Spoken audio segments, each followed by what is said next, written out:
ಗೋಪಾಲ್ ಅವರೇ, ಸಾಹಿತ್ಯ ಲೋಕಕ್ಕೆ ಕವಿಗಳು ಕೊಟ್ಟಂತಹ ಕೊಡುಗೆ ಬಹಳ ಅಪಾರ ಇದೆ.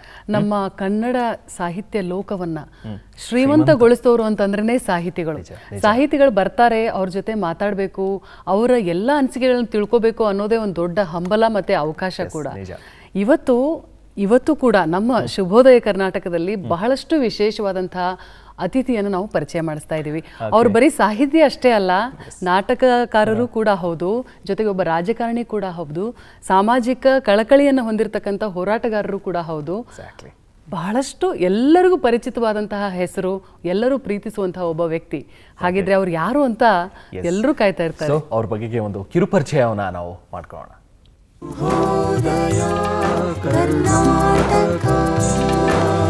ಬೆಂಗಳೂರಿನ ಗ್ರಾಮಾಂತರ ಜಿಲ್ಲೆ ಮಾಗಡಿ ತಾಲೂಕಿನ ಮಂಚನಬೆಲೆ ಗ್ರಾಮದಲ್ಲಿ 1954ರಲ್ಲಿ ಜನಿಸಿದ ಸಿದ್ದಲಿಂಗಯ್ಯನವರು ಹೆಸರಾಂತ ಕನ್ನಡ ಲೇಖಕರಲ್ಲಿ ಅಗ್ರಮಾನ್ಯರಾಗಿದ್ದಾರೆ.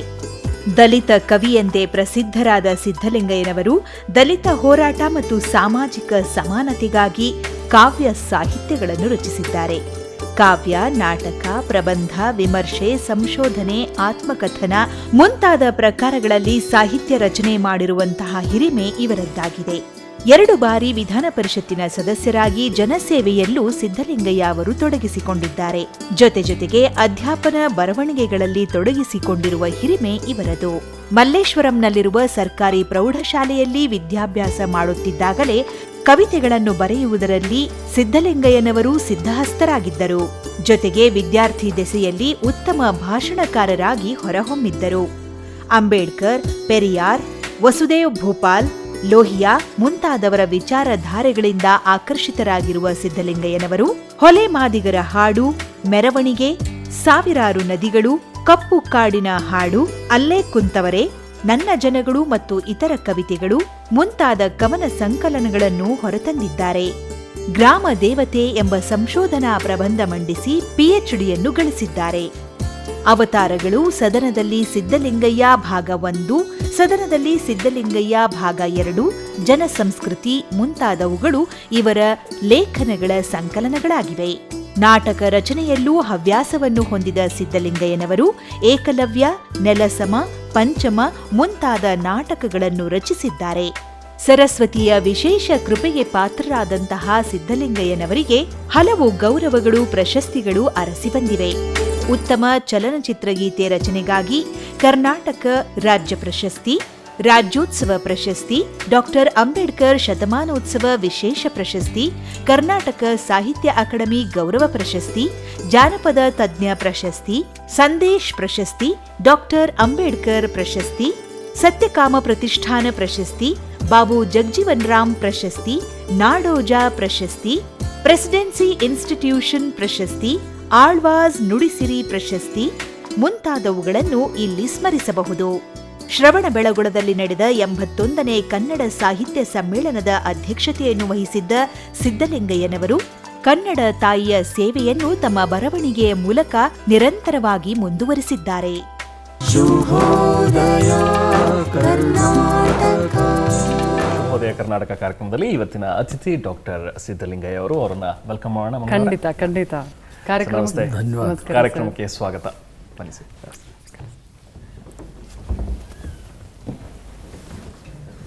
ಸರ್, ಕಾರ್ಯಕ್ರಮಕ್ಕೆ ತಮಗೆ ಆತ್ಮೀಯವಾದಂತಹ ಸ್ವಾಗತ.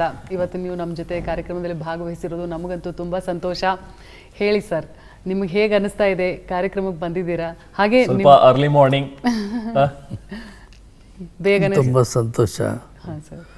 ಒಳ್ಳೆ ಸಮಯದಲ್ಲೇ ಕಾರ್ಯಕ್ರಮ ಶುಭೋದಯ ಕರ್ನಾಟಕ ಪ್ರಾರಂಭ ಆಗ್ತದೆ. ಪ್ರತಿದಿನ ಶುಭೋದಯದಲ್ಲೇ ಈ ಕಾರ್ಯಕ್ರಮ ಆಗೋದು ಬಹಳ ಅರ್ಥಪೂರ್ಣವಾಗಿದೆ. ಬೆಳಗ್ಗೆ ನಿಮ್ಮನ್ನು ಬೇಗ ಕರೆಸಿದ್ವಿ ನಾವು. ಇಲ್ಲ, ಸಂತೋಷ. ಒಳ್ಳೆ ಕೆಲಸಕ್ಕೋಸ್ಕರ ಬೇಗ ಎದ್ದೊಳ್ಳೋದು ಒಳ್ಳೇದೇ. ಹೇಗೆ ಸರ್ ನಿಮ್ಮ ದಿನಚರಿ, ಅಂದರೆ ಯಾವ ಥರ ಇರುತ್ತೆ? ಡೇ ಹೇಗೆ ಸ್ಟಾರ್ಟ್ ಮಾಡ್ತೀರಿ? ನಾನು ಸ್ವಲ್ಪ ತಡವಾಗಿ ಹೇಳೋದು, ಯಾಕಂದ್ರೆ ತಡವಾಗಿ ಮಲಗೋದು. ನಾನು ಸ್ವಲ್ಪ ರಾತ್ರಿ ಹೊತ್ತು ತುಂಬ ಹೊತ್ತು ಓದ್ತೀನಿ.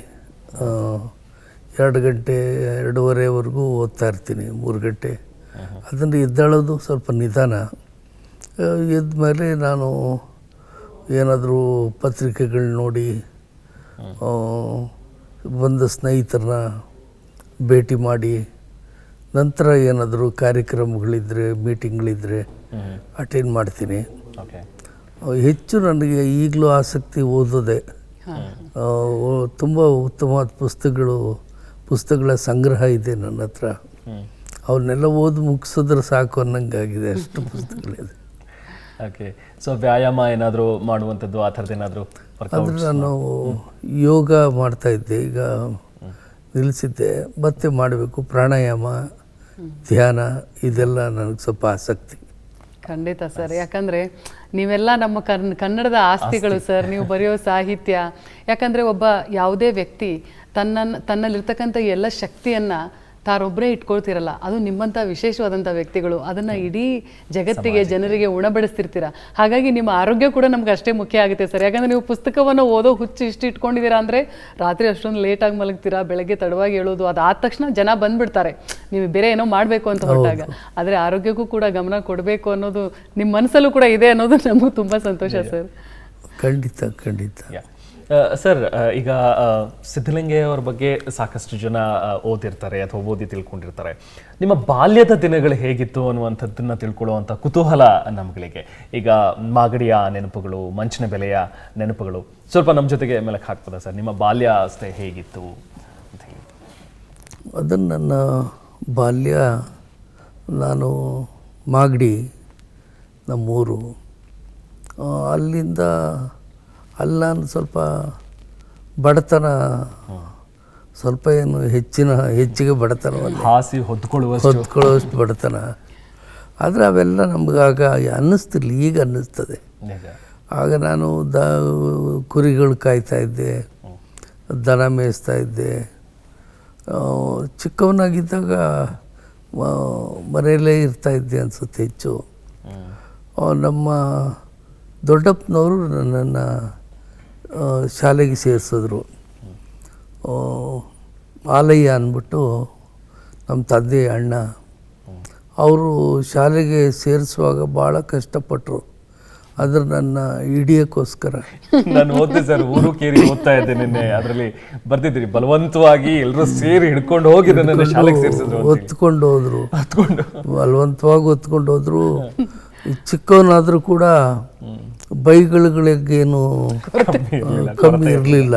ಅಲ್ಲಿ ಒಳ್ಳೆ ತರಬೇತಿ ಆಗಿತ್ತು ಬೈಗಳದಲ್ಲಿ, ಜಗಳದಲ್ಲಿ. ಆ ಚಿಕ್ಕವನಾದ ಪಾಪ ಒಳ್ಳೇದಕ್ಕೆ ಮಾಡ್ತಾ ಇದ್ದಾರೆ ಅನ್ನೋ ತಿಳುವಳಿಕೆ ಕೂಡ ನಮಗಿಲ್ಲ. ಆಗ ನಾನು ನಮ್ಮ ದೊಡ್ಡಪ್ಪ ಹುಡುಕಾಡಿ ನನ್ನನ್ನು ಹೆಗಲ ಮೇಲೆ ಬಲವಂತ ಕುಂಟಿಸ್ಕೊಂಡು ಹೊತ್ಕೊಂಡು ಹೋಗ್ತಾ ಇದ್ದರೆ ಅವ್ರನ್ನೇ ಸಿಕ್ಕಾಪಟ್ಟೆ ಬೈದ್ಬಿಟ್ಟೆ ನಾನು, ನೀನು ತಾನು. ಅವ್ರು ಬೇಜಾರು ಪಟ್ಕೊಳ್ಳಿಲ್ಲ, ಹುಡುಗ ಗೊತ್ತಾಗೋಲ್ಲ ಅಂತ ತಿಳ್ಕೊಂಡ್ರು. ಆಮೇಲೆ ನನಗೇನು ಯೋಚನೆ ಅಂದರೆ, ಇವರು ಬಲವಂತವಾಗಿ ಶಾಲೆಗೆ ಹಾಕ್ತಾ ಇದ್ದಾರೆ, ನಮ್ಮ ಕುರಿಗಳ ಕಥೆ ಏನು, ನಮ್ಮ ದನ ನೋಡ್ಕೊಳ್ಳೋರು ಯಾರು, ದನಕ್ಕೆ ನೀರು ಕುಡಿಸೋರು ಯಾರು, ಕುರಿಗೆ ಮೇವು ಹಾಕೋರು ಯಾರು, ಈ ಥರ ನಾನು ಭಾಳ ನೊಂದುಕೊಂಡು ಕಣ್ಣೀರು ಹಾಕ್ಕೊಂಡೇ ಹೋದೆ ಸ್ಕೂಲ್ಗೆ. ನಾನು ಸ್ಕೂಲ್ಗೆ ಹೋದರೆ ಆ ಉಪಾಧ್ಯಾಯರು ಭಾಳ ಸ್ಟ್ರಿಕ್ಟು, ಕೈಲಿ ಒಳ್ಳೆ ಬೆತ್ತ ಇಟ್ಕೊಂಡಿದ್ರು. ನಾನು ಗೊಳೋ ಅಂತ ಹತ್ಕೊಂಡು ಆ ತರಗತಿಯನ್ನು ಪ್ರವೇಶ ಮಾಡ್ತಿದ್ದಂಗೆ ನೋಡ್ತೀನಿ, ಆ 30 ಹುಡುಗರಲ್ಲಿ ಒಂದು 25 ಹುಡುಗರು ನನ್ನ ರೀತಿ ಗೊಳೋ ಅಂತ ಹತ್ಕೊಂಡು ಕುಂತಿದ್ರು. ಆ ಅಳೋ ಮಕ್ಕಳ ಜೊತೆಲಿ ನಾನು ಒಬ್ಬ ಆಗಿ ಸೇರಿಕೊಂಡೆ. ಅಂದ್ರೆ ಏನ್ ಗೊತ್ತಾ ಸರ್, ಹೇಳೋದ್ರ ನೋಡ್ತಾ ಇದ್ರೆ ನೀವು ನೋಡಕ್ಕೆ ತುಂಬಾ ನಮ್ಗೆ ಸಮಾಧಾನವಾಗಿ ಕಾಣಿಸ್ತಿದ್ದೀರಿ. ಆದ್ರೆ ನೀವು ಚಿಕ್ಕ ಮಗು ಆಗಿದ್ದಾಗ ಹಾಗಿರ್ಲಿಲ್ಲ, ಚಿಕ್ಕವರಿದ್ದಾಗ ಕಡಿಮೆ ಇರ್ಲಿಲ್ಲ. ಅದ್ರಲ್ಲೂ ನಿಮ್ಗೆ ಕಾಳಜಿ ಇದೆ ನೋಡಿ, ನಾನ್ ಮೇಯಿಸ್ತಾ ಇರೋ ಕುರಿ ಗತಿ ಏನು, ಎಮ್ಮೆ ಗತಿ ಏನು, ಇವ್ರೇನೋ ಸ್ಕೂಲಿಗೆ ಹಾಕ್ಬಿಡ್ತಾರೆ ಅಂತ. ಅಂದ್ರೆ ಗೊತ್ತಿಲ್ದೇನೆ ಅವುಗಳ ಜೊತೆ ಅಷ್ಟೊಂದು ಬಾಂಧವ್ಯ ಬೆಳೆದ್ ಬಿಟ್ಟಿರುತ್ತೆ ಅಲ್ವಾ ಸರ್? ಆ ಪ್ರಾಣಿಗಳನ್ನ ಯಾರು, ಇನ್ಫ್ಯಾಕ್ಟ್ ಕುರಿಗಳು, ಮೇಕೆಗಳು, ಅದ್ರ ಜೊತೆ ನಿಮ್ಮ ಬಾಂಧವ್ಯ. ನಾನು ಊರುಕೆರೆಯಲ್ಲಿ ಓದ್ತಾ ಇದ್ದಾಗ ನಿಮ್ಮ ಕೈಯಲ್ಲಿ ಒಂದು ಮಾರ್ಕ್ ಕೂಡ ಇದೆ, ಅದು ಆ ಮೇಕೆಗೆ. ನಿಜ. ನಾನು ಅದೇನು ಸರ್, ಅದೇನು ಕಥೆ ಸರ್? ನಮ್ದು ಕುರಿ ಮೇಯಿಸ್ತಾ ಇದ್ದೆ ನಾನು. ಒಂದು ಹಳ್ಳದಲ್ಲಿ ಕುರಿ ಮೇಯ್ತಾ ಇತ್ತು. ನಾನು ಹಳ್ಳದಲ್ಲೇ ಕುಂತಿದ್ದೆ ಕುರಿ ನೋಡಿಕೊಂಡು. ಅದು ಇದ್ಕಿದ್ದಂಗೆ ಕುರಿ ಒಂದು ಕುರಿ ಮರಿ ಹಾಕ್ಬಿಡ್ತು. ಹ್ಮ್. ಕುರಿ ಮರಿ ಹಾಕತ್ತಲ್ಲ ಅಂದ್ಬಿಟ್ಟು ಮರಿ ಹಾಕ್ತಾನೆ ಹುಟ್ಟಿದ ಮರಿ ಚಂಗನ ನೆಗೆದಾಡ್ತಾ ಇತ್ತು. ಹುಟ್ಟಿ 1 ನಿಮಿಷಕ್ಕೆ ನೆಗೆದಾಡೋಕ್ಕೆ ಶುರು ಮಾಡ್ತದೆ. ಆಮೇಲೆ ಆ ತಾಯಿ ಕುರಿ ಒಂಥರ ಮಗು ಇದು ಮರಿ ಹಾಕಿರೋದು, ಮರಿ ಹಾಕಿರ್ತಕ್ಕಂಥ ಭಾವನೆ ಒಳಗೆ ಇತ್ತು ಅನಿಸುತ್ತೆ. ನಾನೇನು ಮಾಡಿದೆ, ಹಾಲು ಕುಡಿಯೋಕ್ಕೆ ಆವಾಗಲೇ ಎಗರಾಡ್ತಾ ಇತ್ತು ಆ ಕುರಿ ಮರಿ. ನಾನೇನು ಮಾಡಿದೆ, ಹಾಲು ಕುಡಿಯೋಕ್ಕೆ ಅನುಕೂಲ ಆಗಲಿ ಅಂತ ಈ ಕುರಿ ಬಾಯಿಗೆ, ತಾಯಿ ಕುರಿ ಬಾಯಿಗೆ ನಾನು ಬೆರಳಿಟ್ಟೆ. ಅದೊಂಥರ ಅದು ಇಟ್ಟರೆ ಕಂಫರ್ಟಬಲ್ ಆಗಿರುತ್ತೆ, ಹಾಲು ಕುಡೀಲಿ ಮರಿ ಅಂತ. ಆಗ್ತಾನೆ ಹುಟ್ಟಿತ್ತಲ್ಲ. ಆ ಬೆರಳು ಇಟ್ಕೊಡ್ಲೆ ಒಂದು ಸ್ವಲ್ಪ ಹೊತ್ತಿನಲ್ಲೇ ಆ ಬೆರಳನ್ನು ಕುರಿ ಕಚ್ಚಿಬಿಡ್ತು. ಕಚ್ಚಿದ ಕೂಡಲೇ ರಕ್ತ ಸುರಿಯೋಕ್ಕೆ ಶುರು ಆಗ್ಬಿಡ್ತು. ರಕ್ತ ಸುರಿತಾ ಇದ್ದದ್ದು ನೋಡಿ ನಾನು ಗಾಬರಿಯಾಗಿ ಒಂಥರ ಸೊಪ್ಪಿತ್ತು, ಹಳದಲ್ಲೇ ಬೆಳೆದಿತ್ತು ಸೊಪ್ಪು. ತಕ್ಷಣ ನನಗೆ ಗೊತ್ತಿತ್ತು ಆ ಸೊಪ್ಪುನ, ಅದೊಂದು ರೀತಿ ಮೆಡಿಸಿನ್ ಥರ ಇತ್ತು ಅದು ಸೊಪ್ಪು. ಗಾಯ ಆದರೆ ತಕ್ಷಣ ಅದನ್ನು ಉಜ್ಜಿ ರಸ ಹಿಂಡಿದ್ರೆ ವಾಸಿ ಆಗ್ತಾಯಿತ್ತು. ಆ ಸೊಪ್ಪನ್ನು ನೋಡ್ದಾನೆ ಸದ್ಯ ಒಳ್ಳೆಯದಾಯಿತು ಅಂತ ನಾನು ಹೊಡೋಗಿ ಸೊಪ್ಪನ್ನು ಕಿತ್ಕೊಂಡು ರಸನ ಹಿಂಡಿ ಕೈಗೆ ಬಿಟ್ಕೊಂಡೆ. ಅದಿನ್ನೂ ಆ ಮಾರ್ಕ್ ಇದೆ ಅಂದರೆ ಆಶ್ಚರ್ಯ. ಅದು ಒಂದು ನೆನಪು ಬಾಲ್ಯದಲ್ಲಿ. ಒಂದು 60 ವರ್ಷದಿಂದ ಇದೆ ಅಂದರೆ ಆಶ್ಚರ್ಯ. ಅಲ್ಲ ಸರಿ, ಓದಕ್ಕೇನೆ ಇಷ್ಟ ಇಲ್ಲದೆ ಇರೋ ಹುಡುಗ ತಲೆ ಮೇಲೆ ಹೊತ್ಕೊಂಡು ನಿಮ್ಮನ್ನ ಕರ್ಕೊಂಡೋಗಿ ಶಾಲೆಗೆ ಸೇರಿಸಿದ್ರು. ಮತ್ತೆ ಹೇಗೆ ಸರ್ ನೀವು ಮುಂದೆ ಒಂದಿನ ಹೀಗೆ ಸಾಹಿತಿ ಆಗಿದ್ದೀರಾ ಅಂತಂದ್ರೆ ಹೇಗೆ ಸರ್ ಆಸಕ್ತಿ ಬೆಳೀತು ನಿಮ್ಗೆ ಆಮೇಲೆ ಓದೋದ್ರ ಬಗ್ಗೆ? ಬೇರೆಯವರಿಗೆ ಓದೋದಕ್ಕೆ ಪ್ರೇರಣೆ ಮಾಡ್ತಾ ಇದ್ದೀರಿ ಅಂತ ಹೇಳಿದ್ರೆ ನೀವೇ ಓದೋಕ್ಕೆ ಇಷ್ಟಪಡದೇ ಇರುವಂತಹ ಒಬ್ಬ ಸ್ಟೂಡೆಂಟು ಆಗ. ಆದರೆ ಸ್ಕೂಲ್ಗೆ ಸೇರಿಸೋವರೆಗೂ ಅಷ್ಟೇ ಸಮಸ್ಯೆ ಇದ್ದಿದ್ದು. ಶಾಲೆಗೆ ಸೇರಿದ ಮೇಲೆ ಅಲ್ಲಿ ನಮ್ಮ ಗುರುಗಳು ಭಾರಿ ಸ್ಟ್ರಿಕ್ಟ್ ಆಗಿದ್ರು. ಒಬ್ಬರು ನಾಗಪ್ಪಾಚಾರ್ ಅಂತ ನಮ್ಮ ಗುರುಗಳು, ಉಪಾಧ್ಯಾಯರು. ಅವರು ಭಾಳ ಚೆನ್ನಾಗಿ ಪಾಠ ಹೇಳ್ಕೊಡೋರು. ಅದೇನು ಅನ್ನಿಸ್ತೋ ನನಗೆ, ಒಂದು ರೀತಿ ಚೆನ್ನಾಗಿ ಓದಬೇಕು, ಮೇಷ್ಟ್ರು ಹೇಳ್ಕೊಟ್ಟಿದ್ದೆಲ್ಲ ಹೇಳಬೇಕು, ಭಯಕ್ಕೂ ಇರ್ಬೋದು, ಹೊಡ್ತಾ ತಪ್ಪಿಸ್ಕೊಳ್ಳೋ ಭಯಕ್ಕೂ ಇರ್ಬೋದು, ಅಥವಾ ಆಸೆನೂ ಹುಟ್ಟಿರ್ಬೋದು, ಒಂಥರ ಒಳ್ಳೆಯೂ ಅನ್ನಿಸ್ಕೋಬೇಕು ಅಂತ. ನಾನು ಸ್ವಲ್ಪ ಚುರುಕಾಗಿ ಓದೋಕ್ಕೆ ಶುರು ಮಾಡಿಬಿಟ್ಟೆ. ಅವ್ರು ಹೇಳಿದ್ದೆಲ್ಲ ನೆನಪಿಟ್ಕೊಳ್ಳೋದು. ಆಗಲೇ ನನಗೊಂಥರ ಈ ನೀವು ಹೇಳ್ದಂಗೆ ತುಂಟ ಸ್ವಭಾವ ಇತ್ತು ಸ್ವಲ್ಪ, ಈಗಲೂ ಇದೆ. ಆ ತುಂಟ ಸ್ವಭಾವ ಇದ್ದದ್ದು ಒಂಥರ ಗೇಲಿ ಮಾಡೋ ಪ್ರವೃತ್ತಿ ಹೆಂಗೆ ಬಂತು ಬಹುಶಃ ಅದು ನಮ್ಮ ತಾಯಿಗಿತ್ತು. ಈ ಗೇಲಿ ಮಾಡೋದು, ತಮಾಷೆ ಮಾಡೋದು ನಮ್ಮ ತಾಯಿಯಿಂದ ಬಂದಿರಬೇಕು ನನಗೆ. ಇನ್ಸ್ಪೆಕ್ಟ್ರ್ ಬಂದುಬಿಟ್ರು ಶಾಲೆಗೆ ಪರೀಕ್ಷೆ ಮಾಡೋಕ್ಕೆ. ಆ ಇನ್ಸ್ಪೆಕ್ಟ್ರ್ ಬಂದು ಎಲ್ಲರನ್ನು ಚೆಕ್ ಮಾಡಿ ನಮ್ಮ ಮೇಷ್ಟ್ರು ಹೆದರೋಗ್ಬಿಟ್ಟಿದ್ರು, ಇನ್ಸ್ಪೆಕ್ಟ್ರ್ ಬಂದ್ರಲ್ಲಪ್ಪ ಅಂತ. ಹುಡುಗರಂತೂ ಇನ್ನೂ ಹೆದರೋಗ್ಬಿಟ್ಟಿದ್ರು. ಹೆದರಿ ಅವ್ರು ಬಂದು ಇನ್ಸ್ಪೆಕ್ಟ್ರು ಧಾಮ್ ಧೂಮ್ ಅಂದ್ಬಿಟ್ಟು ಅವರು ಒಂದು ಪರಿಶೀಲನೆ ಮಾಡಿ, ತಪಾಸಣೆ ಮಾಡಿ, ಸ್ವಲ್ಪ ಎಚ್ಚರಿಕೆ ಕೊಟ್ಟು ಬೈದು ಹೊರಟೋದ್ರು ಅವರು. ಹೋದ್ಮೇಲೆ ನಾನೇನು ಮಾಡಿದೆ, ಇನ್ಸ್ಪೆಕ್ಟ್ರ್ ಯಾವ ರೀತಿ ಬಂದರು, ಅವ್ರು ಯಾವ ರೀತಿ ಮುಖ ಮಾಡ್ತಾಯಿದ್ರು, ಯಾವ ರೀತಿ ಬಾಯಿ ಇತ್ತು ಅವ್ರದ್ದು, ಅವ್ರು ಮಾತಾಡುವಾಗ ಹೆಂಗೆ, ಅವ್ರ ಸ್ಟೈಲ್ ಏನು, ಅದನ್ನು ನಾನು ಸ್ವಲ್ಪ ಹುಡುಗರಿಗೆ ಅನುಕರಣೆ ಮಾಡಿ ತೋರಿಸ್ತಾ ಇದ್ದೆ.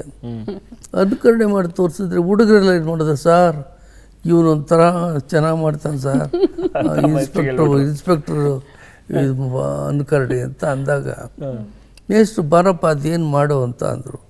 ನಾನು ಭಾಳ ಚೆನ್ನಾಗಿ ಇನ್ಸ್ಪೆಕ್ಟ್ರ್ ಗೇಲಿ ಮಾಡ್ಕೊಂಡು ಭಾರಿ ಜೋರ ಮಾಡಿದೆ. ಹುಡುಗರೆಲ್ಲ ಖುಷಿ. ಮೇಷ್ಟ್ರಿಗೂ ಸ್ವಲ್ಪ ಇನ್ಸ್ಪೆಕ್ಟ್ರು ಧಮಕಿ ಹಾಕಿದ್ರಲ್ಲ, ಮೇಷ್ಟ್ರು ಖುಷಿ ಆಗ್ಬಿಟ್ರು. ಏನೇ ಆ ಇನ್ಸ್ಪೆಕ್ಟ್ರಿಗೆ ಸರಿಯಾಗಿ ಮಾಡ್ತಾ ಇದ್ದೆ ಬಿಡ ಅಂತ ಖುಷಿ ಆಗ್ಬಿಟ್ರು. ಆದರೆ ಅದರಿಂದ ಹುಡುಗರೆಲ್ಲ ಸ್ನೇಹಿತರಾಗ್ಬಿಟ್ರಲ್ಲ. ಮೇಷ್ಟ್ರು ಬೇರೆ ಒಂಥರ ವಿಶೇಷವಾದ ಕಾಳಜಿ ತೋರ್ಸಕ್ಕೆ ಶುರು ಮಾಡಿದ್ರು. ಹಿಂಗಾಗಿ ನಾನು ತರಗತಿಯಲ್ಲಿ ಹಿರೇಮಣಿ ಅನ್ನೋರಲ್ಲ, ಮಾನಿಟರ್ ಕೂಡ ಆಗ್ಬಿಟ್ಟಿದ್ದೆ ನಾನು 1ನೇ ಕ್ಲಾಸ್ಗೆ. ಆದರೆ ಇದಕ್ಕಿದ್ದಂಗೆ ನನಗೆ ಆ ಸ್ಕೂಲಿಗೆ ಸೇರಿಸಿದ್ದು ಒಂದು ಬದಲಾವಣೆ ತಂತು ನನಗೆ. ಓಕೆ, ಸೊ ಅದು ಹೇಗೆ ಸರ್ ಮಿಮಿಕ್ರಿ ಮಾಡ್ತಾ ಇದ್ರಿ ನೀವು? ಅದೊಂದು ಝಲಕ್ ಈಗಲೂ ನೆನಪಿದೆಯಾ ನಿಮಗೆ? ಆದರೆ ಈ ಮಿಮಿಕ್ರಿ ಈಗ ನನ್ನ ಕಷ್ಟ, ಬಟ್ ಅವ್ರ ಇನ್ಸ್ಪೆಕ್ಟರ್ ಎಂಟ್ರಿಯಿಂದ ಹಿಡಿದು ಎಲ್ಲ ನೋಡ್ತಾ ಇದ್ದೆ ನಾನು ಸ್ವಲ್ಪ ಭಯದಲ್ಲೇ ನೋಡ್ತಾ ಇದ್ದೆ. ಆದ್ರೆ ನಮ್ಮ ಮನಸ್ಸಲ್ಲಿ ತುಂಬ ತನ್ಮಯತೆಯಿಂದ ನಾನು ನೋಡಿದ್ರಿಂದ ಅವರ ಹಾವಭಾವ ಅದೆಲ್ಲ ರಿಜಿಸ್ಟರ್ ಆಗ್ಬಿಡ್ತು. ಒಂಥರ ಇತ್ತು ಅವರ ತುಟಿ, ಈ ಆಫ್ರಿಕಾದವ್ರ ಥರ ಇತ್ತು ತುಟಿ. ನಾನು ಸ್ವಲ್ಪ ಕಷ್ಟಪಟ್ಟು ಆ ತುಟಿನ ಒಂಥರ ತಿರ್ಚಿ ಬಿರ್ಚೋದು ಅಂತಾರಲ್ಲ, ಆ ಥರ ತುಟಿ ಮಾಡ್ತಾ ಇದ್ದೆ. ಅದು ಎಲ್ಲರಿಗೂ ಇಷ್ಟ ಆಗ್ಬಿಡ್ತು. ಏನಪ್ಪ ಇವ್ರು ಇಂಥ ಪ್ರತಿಭಾವಂತ. ಓಕೆ, ಅದು ಕಂಟಿನ್ಯೂ ಆಯ್ತು. ಆಮೇಲೆ ಉರುಕೆರೆಯಲ್ಲಿ ಅದನ್ನ ಮೆನ್ಷನ್ ಮಾಡಿದ್ದೀರಿ ನೀವು. ನೆಕ್ಸ್ಟ್ ಏನಾದರೂ ಫ್ರೀ ಟೈಮ್ ಇದೆ, ಯಾವ್ದಾದ್ರು ಒಂದು ಪೀರಿಯಡ್ ಲೀಜರ್ ಇದೆ ಅಂತ ಹೇಳಿದಾಗ ನಿಮ್ಮನ್ನು ನಿಲ್ಲಿಸೋದು, ಯಾವ್ದಾದ್ರು ಒಂದು ಮಿಮಿಕ್ರಿ ಮಾಡಪ್ಪ ಇಲ್ಲ ಏನಾದರೂ ಒಂದು ಎಂಟರ್ಟೈನ್ ಮಾಡಪ್ಪ ಅಂತ ಬಿಡೋದು ನಿಮಗೆ. ಅದೊಂಥರ ಅದು ಒಂದು ಎಂಟರ್ಟೈನಿಂಗ್ ಮಾಡುವಂಥದ್ದು ಪ್ರವೃತ್ತಿ ಬೆಳೀತಾ ಹೋಯ್ತು ನಿಮಗೆ? ಬೆಳೀತಾ ಹೋಯ್ತು. ಆಮೇಲೆ ನಮ್ಮ ಅಜ್ಜಿ ಕಥೆಗಳು ಹೇಳ್ತಾ ಇದ್ರು ತುಂಬ. ಆ ಕಥೆಗಳೆಲ್ಲ ನಾನು ಕಲ್ತ್ಕೊಂಡ್ಬಿಟ್ಟಿದ್ದೆ. ಆ ಕತೆ ಹೇಳೋದು, ಈ ಮಿಮಿಕ್ರಿ ಥರ ಮಾಡೋದು, ಇದರಿಂದ ಹುಡುಗರೆಲ್ಲ ನನಗೆ ಸ್ನೇಹಿತರು ಆಗ್ಬಿಟ್ರು. ಮೇಷ್ಟ್ರು ಬೇರೆ ಭಾಳ ಗಮನ ಕೊಡ್ತಾಯಿದ್ರು ನನಗೆ. ಆದರೆ ಅಷ್ಟೇ ಸ್ಟ್ರಿಕ್ಟು ಮೇಷ್ಟ್ರು. ಹೊಸಪೇಟೆಯಿಂದ ಅದೊಂದು ಬಡಾವಣೆ ಮಾಗಡಿ ಟೌನಲ್ಲಿ, ಮಾಗಡಿ ಪೇಟೆಯಲ್ಲಿ ಅವ್ರ ಮನೆ ಇತ್ತು. ಮೇಷ್ಟ್ರು ಛತ್ರಿ ಇಟ್ಕೊಂಬರೋರು. ಛತ್ರಿ ಇಟ್ಕೊಂಡು ಮತ್ತೆ ವಾಪಸ್ ಹೋಗುವಾಗ ನಾನು ಅವ್ರ ಹಿಂದೆನೇ ಹೋಗೋದು, ಮೇಷ್ಟ್ರ ಹಿಂದೆನೇ ಭಾಳ ದೂರ ಅವ್ರ ಹಿಂದೆನೇ ಹೋಗಿ ಅವ್ರನ್ನ ಬಿಟ್ಟು ನಮಸ್ಕಾರ ಮಾಡಿ ನಾನು ಮನೆ ಕಡೆ ಹೋಗ್ತಾ ಇದ್ದೆ. ಮೇಷ್ಟ್ರ ಜೊತೆ ಹೋಗ್ತಾ ಇದ್ದೀನಿ ನಾನು ಅನ್ನೋ ಒಂದು ಹೆಮ್ಮೆ ನನಗೆ. ಅಂದರೆ ಏನೋ ಅಭಿಮಾನ, ನಮ್ಮ ಗುರುಗಳು, ಭಕ್ತಿ, ಆ ಥರ. ಮೇಷ್ಟ್ರು ನಾನು ಜೊತೇಲಿ ಹೋಗ್ತಾ ಇದ್ರು ಏನೂ ತಿಳ್ಕೊಳ್ತಿರಲಿಲ್ಲ. ಏನೋ ಮೇಷ್ಟ್ರು ಅನ್ನೋ ಭಕ್ತಿ ಇಟ್ಕೊಂಡು ಬರ್ತಾ ಇದ್ದಾನೆ, ನಾನು ನಮಸ್ಕಾರ ಸರ್ ಅಂತ ನಮ್ಮ ಮನೆ ಕಡೆ ನಾನು ಹೋಗ್ತಾ ಇದ್ದೆ. ಆಗಿನ ಗುರುಗಳಿಗೆ ಕಾಳಜಿ ಕೂಡ ಹಾಗೆ ಇರ್ತಿತ್ತು. ಯಾವುದೇ ಒಬ್ಬ ವಿದ್ಯಾರ್ಥಿ ತುಂಬಾ ಪ್ರತಿಭಾವಂತ ಅಂತ ಗೊತ್ತಾದರೆ ಅವ್ರನ್ನ ಪ್ರೋತ್ಸಾಹಿಸೋ ರೀತಿ ಇರಬಹುದು, ಪ್ರೀತಿಸೋ ರೀತಿ ಇರಬಹುದು ಕೂಡ ಹಾಗೇ ಇತ್ತು ಆಗಿನ ಗುರುಗಳದು. ಆದರೆ ಈಗಲೂ ನಿಮ್ಮನ್ನು ನೋಡುವಾಗ ನಮ್ಗೆ ನೀವು ತುಂಬ ಸೀರಿಯಸ್ ಅನ್ನಿಸ್ತೀರಾ, ಆದರೂ ಇದೆಲ್ಲ ಮಾಡಿದ್ದೀರಾ. ಅದೇ ಪ್ರೇರಣೆ ಆಯ್ತಾ ಸರ್ ಮುಂದೆ ನೀವು ನಾಟಕಗಳನ್ನು ಬರೆಯೋಕ್ಕೇನಾದರೂ? ಇಲ್ಲ, ನಾನು ಆಗಲೇ ಏನಾದರೂ ಪದ್ಯದ ಸಾಲುಗಳು, ಪದ್ಯ ಇತ್ತಲ್ಲ ನಮಗೆ, ಪದ್ಯಗಳಿದ್ವಲ್ಲ, ಆ ಪದ್ಯಗಳನ್ನು ಓದ್ಬಿಟ್ಟು ನಾನೇನು ಮಾಡಿದೆ, ಅದೇ ಥರ ಸ್ವಲ್ಪ ಅನುಕರಣೆ ಮಾಡ್ತಾಯಿದ್ದೆ. ಅವಾಗ ಚಿಕ್ಕವನಿದ್ದಾಗಲೇ ಪದ್ಯಗಳನ್ನು ಅನುಕರಣೆ ಮಾಡೋದು, ಹಾಡೋದು, ಇದೆಲ್ಲ ಮಾಡ್ತಾಯಿದ್ದೆ. ಆದರೆ ಆ ಟೈಮ್ನಲ್ಲೇ ನಮ್ಮ ತಂದೆ ಬೆಂಗಳೂರಿಗೆ ಬಂದ್ಬಿಟ್ರು. ಬೆಂಗಳೂರಿಗೆ ಬಂದು ಏನು ಕೆಲಸ ಮಾಡ್ತಾಯಿದ್ದಾರೆ, ಎಲ್ಲಿದ್ದಾರೆ ಅನ್ನೋ ಕಲ್ಪನೆ ನಮಗಿರಲಿಲ್ಲ. ಅಂದರೆ ಕಷ್ಟ, ಅಲ್ಲಿ ಬದುಕು ಕಷ್ಟವಾಗಿ ಬೆಂಗಳೂರಿಗೆ ಬಂದ್ಬಿಟ್ರು ಅಂತ ಕಾಣ್ತದೆ. ನಾವು ಬೆಂಗಳೂರಿಗೆ ಹೋಗಿದ್ದಾರೆ ಅನ್ನೋದು ಗೊತ್ತಿತ್ತು ನಮಗೆ. ಆದರೆ ನಮ್ಮ ಮೇಷ್ಟ್ರು ಗೊತ್ತಾಗ್ಬಿಡ್ತಿದ್ದು. ಅವರು ಪಾಪ ಇವ್ರ ತಂದೆ ಬೆಂಗಳೂರಿಗೆ ಹೊರಟೋಗ್ಬಿಟ್ಟಿದ್ದಾನೆ, ಈ ಕಷ್ಟ ತಾಳಲಾರ್ದೇನೆ, ಸಾಲಗಾರರ ಕಾಟ ತಾಳದೇನೆ, ಅದರಿಂದ ಇವನು ಹುಡುಗ ಊಟ ಮಾಡೋನು ಇಲ್ವೋ ಅಂತ ನಮ್ಮ ಮೇಷ್ಟ್ರಿಗೆ ಚಿಂತೆ. ಆಗ ಆ ಸ್ಟ್ರಿಕ್ಟ್ ಮೇಷ್ಟ್ರು ಅವರು ಎದ್ದಳಪ್ಪ ಅಂತ ಎದ್ದು ನಿಲ್ಸೋರು. ನನ್ನ ಊಟ ಮಾಡಿದ್ದೇನೋ, ಏನು ತಿಂಡಿ ತಿಂದೋ ಅನ್ನೋರು. ನಾನು ಏನು ಆಯ್ತು ಸರ್ ತಿಂಡಿ ತಿಂದು, ಏನು ತಿಂದೆ ಹೇಳು, ಏನು ಮಾಡಿದ್ರು ಮನೇಲಿ? ನಾನು ರೊಟ್ಟಿ ಸುಟ್ಟಿದ್ರು ಸರ್, ರಾಗಿ ರೊಟ್ಟಿ ಸುಟ್ಟಿದ್ರು ಸರ್, ರೊಟ್ಟಿ ತಿಂದೆ. ನಿಜವಾಗೂ ತಿಂದೇನೋ ಅಂದರೆ ಭಾಳ ಕನ್ಫರ್ಮ್ ಮಾಡ್ಕೊಳ್ಳೋರು ಅವರು ನನಗೆ. ನಮ್ಮ ಗುರುಗಳು ನನ್ನ ಬಗ್ಗೆ ಎಷ್ಟು ಇದು ಕಾಳಜಿ ವಹಿಸ್ತಾರಪ್ಪ ಅಂತ ಒಂಥರ ಆಶ್ಚರ್ಯ. ಆದರೂ ಬೇರೆ ಹುಡುಗರಿಗೂ ನನ್ನ ಬಗ್ಗೆ ಸಿಂಪತಿ. ಅವರೆಲ್ಲ ತಿಂಡಿ ತಿನ್ನುವಾಗೆ ಬಾರೋ ಅಂತ ನನಗೂ ತಿಂಡಿ ಕೊಡೋದು. ನಮ್ಮ ಮೇಷ್ಟ್ರು ದಿನ ನನ್ನ ಬಗ್ಗೆ ವಿಚಾರಿಸ್ಕೊಳ್ಳೋದು. ಆಮೇಲೆ ನಾನು ಇದಕ್ಕಿದ್ದಂಗೆ ಮಂಚಿನ ಬೆಲೆಗೆ ನಮ್ಮ ಕುಟುಂಬ, ನಮ್ಮ ಮಾವ ಬಂದು ಪಾಪಯ್ಯ ಅಂತ ಇದ್ದರು. ಅವರು ನಮ್ಮ ತಾಯಿಯವರು ಮಂಚಿನ ಬೆಲೆಗೆ ನಮ್ಮನ್ನು ಕರ್ಕೊಂಡೋದ್ರು. ನಮ್ಮ ಮನೆಯಲ್ಲೇ ಇರಿ, ಮಂಚಿನ ಬೆಲೆಯಲ್ಲಿ ತವ್ರ ಮನೆಯಲ್ಲೇ ಇರೋದು ಅಂತ. ತಾಯಿ ಮಕ್ಕಳು ನಾವೆಲ್ಲ ನಮ್ಮ ಮಾವನ ಜೊತೆ ಹೋದೋ. ಆ ಮಂಚಿನ ಬಲೆಯಲ್ಲೇ ಇದ್ದೋ. ಆ ಮಂಚಿನ ಬಲೆಯಲ್ಲಿ ಹೋಗಿದ್ದು, ಮಂಚಿನ ಬೆಲೆಯಲ್ಲಿ ನನಗೆ ಅದೊಂದು ಹೊಸ ರೀತಿಯ ತಿರುವು ಅಂತ ಹೇಳ್ಬೋದು. ಯಾಕೆಂದರೆ ನನಗೆ ಮಾಗಡಿಗಿಂತ ಭಿನ್ನವಾದ ಒಂದು ವಾತಾವರಣ ಅಲ್ಲಿ.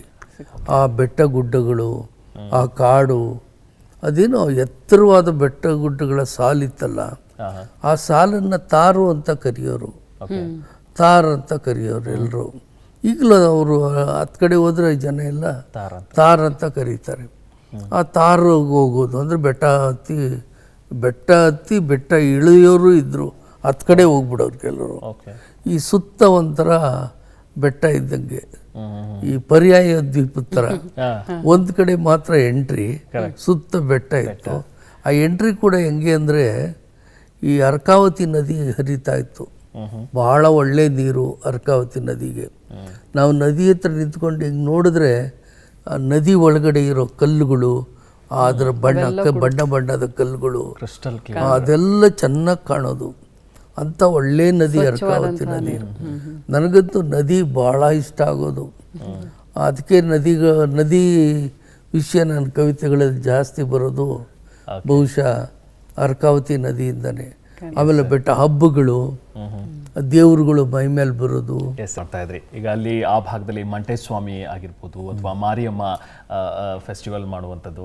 ಅದರಲ್ಲೂ ನನಗೆ ನೆನಪು ಬರೋದು, ನಿಮ್ಮ ಪುಸ್ತಕ ಓದುವಾಗ ಕೂಗುಮಾರಿ ಬಗ್ಗೆ ನೀವು ಹೇಳ್ತೀರಿ.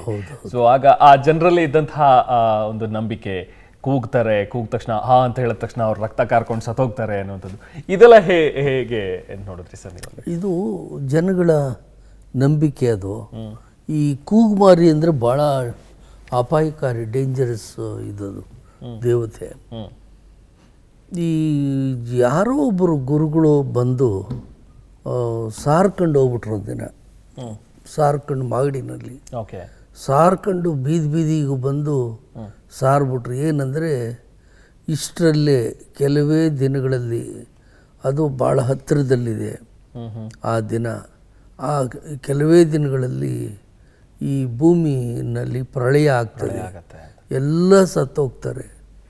ಬಡವ ಶ್ರೀಮಂತ ಅನ್ನೋ ಭೇದ ಇಲ್ಲ, ಎಲ್ಲರೂ ಸತ್ತೋಗ್ತಾರೆ. ಪ್ರಾಣಿಗಳು, ಪಕ್ಷಿಗಳು, ಎಲ್ಲರ ಅಂತ್ಯಕಾಲ ಇದು. ಆದ್ದರಿಂದ ಏನಾದರೂ ದುಡ್ಡು ಉಳಿಸಿದ್ರೆ, ಸ್ವಲ್ಪ ಶ್ರೀಮಂತಿಕೆ ಇದ್ದರೆ ಬೇಗ ಖರ್ಚು ಮಾಡ್ಕೊಂಬಿಡಿ ಅಂತ ಎಲ್ಲ ಸಾರ್ಬಿಟ್ರು. ಜನಗಳಿಗೆ ಒಂಥರ ಟೆನ್ಷನ್ ಆಗ್ಬಿಡ್ತು. ಎಲ್ಲ ಬಡವರೇ, ಆದರೆ ಇದ್ದ ಇಬ್ಬರು ಬೆರಳೆಣಿಕೆ ಎಷ್ಟು ಶ್ರೀಮಂತರು ಇದ್ರಲ್ಲ, ಅವರೆಲ್ಲ ಏನು ಮಾಡಿದ್ರು, ಅಡುಗೆ ಮಾಡಿಸೋದೇನು, ಜನಗಳಿಗೆಲ್ಲ ಊಟ ಹಾಕ್ಸೋದೇನು, ಅವರು ಚೆನ್ನಾಗಿ ಏನೇನು ಬೇಕು ಮಾಡ್ಕೊಂಡು ತಿನ್ನೋದು. ಇದು ಅನೇಕ ಕಡೆ ನಮಗೆ ಊಟ, ಬೇರೆ ಬೇರೆ ಊರುಗಳಲ್ಲಿ ಊಟ ಮಾಡಿಸೋದು, ಇದೆಲ್ಲ ನಡೆಯೋಕ್ಕೆ ಶುರು ಆಯಿತು.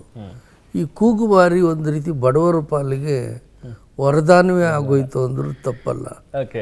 ಈ ಕೂಗುಮಾರಿ ಅಂದರೆ ಹೆಂಗೆ ಅಂದರೆ, ಮನೆ ಮುಂದೆ ಮನೆ ಒಳಗೆ ಮಲಗಿರ್ತಾರೆ ಅಂತ ಇರ್ತಾರೆ ಜನ, ಅವ್ರ ಹೆಸರನ್ನ ಹಿಡಿದು ಕೂಗ್ತದೆ ಕೂಗುಮಾರಿ. ಹೆಚ್ಚಿನ ಸಂದರ್ಭದಲ್ಲಿ ರಾತ್ರಿ, ನಡುರಾತ್ರಿಗೆ ಬರೋದದು ಕೂಗುಮಾರಿ. ನಡುರಾತ್ರಿಗೆ ಬಂದು ಮಲಗಿದ್ದಾಗ ಯಾರೋ ಒಬ್ಬನ ಹೆಸರು ಕೂಗ್ತದೆ.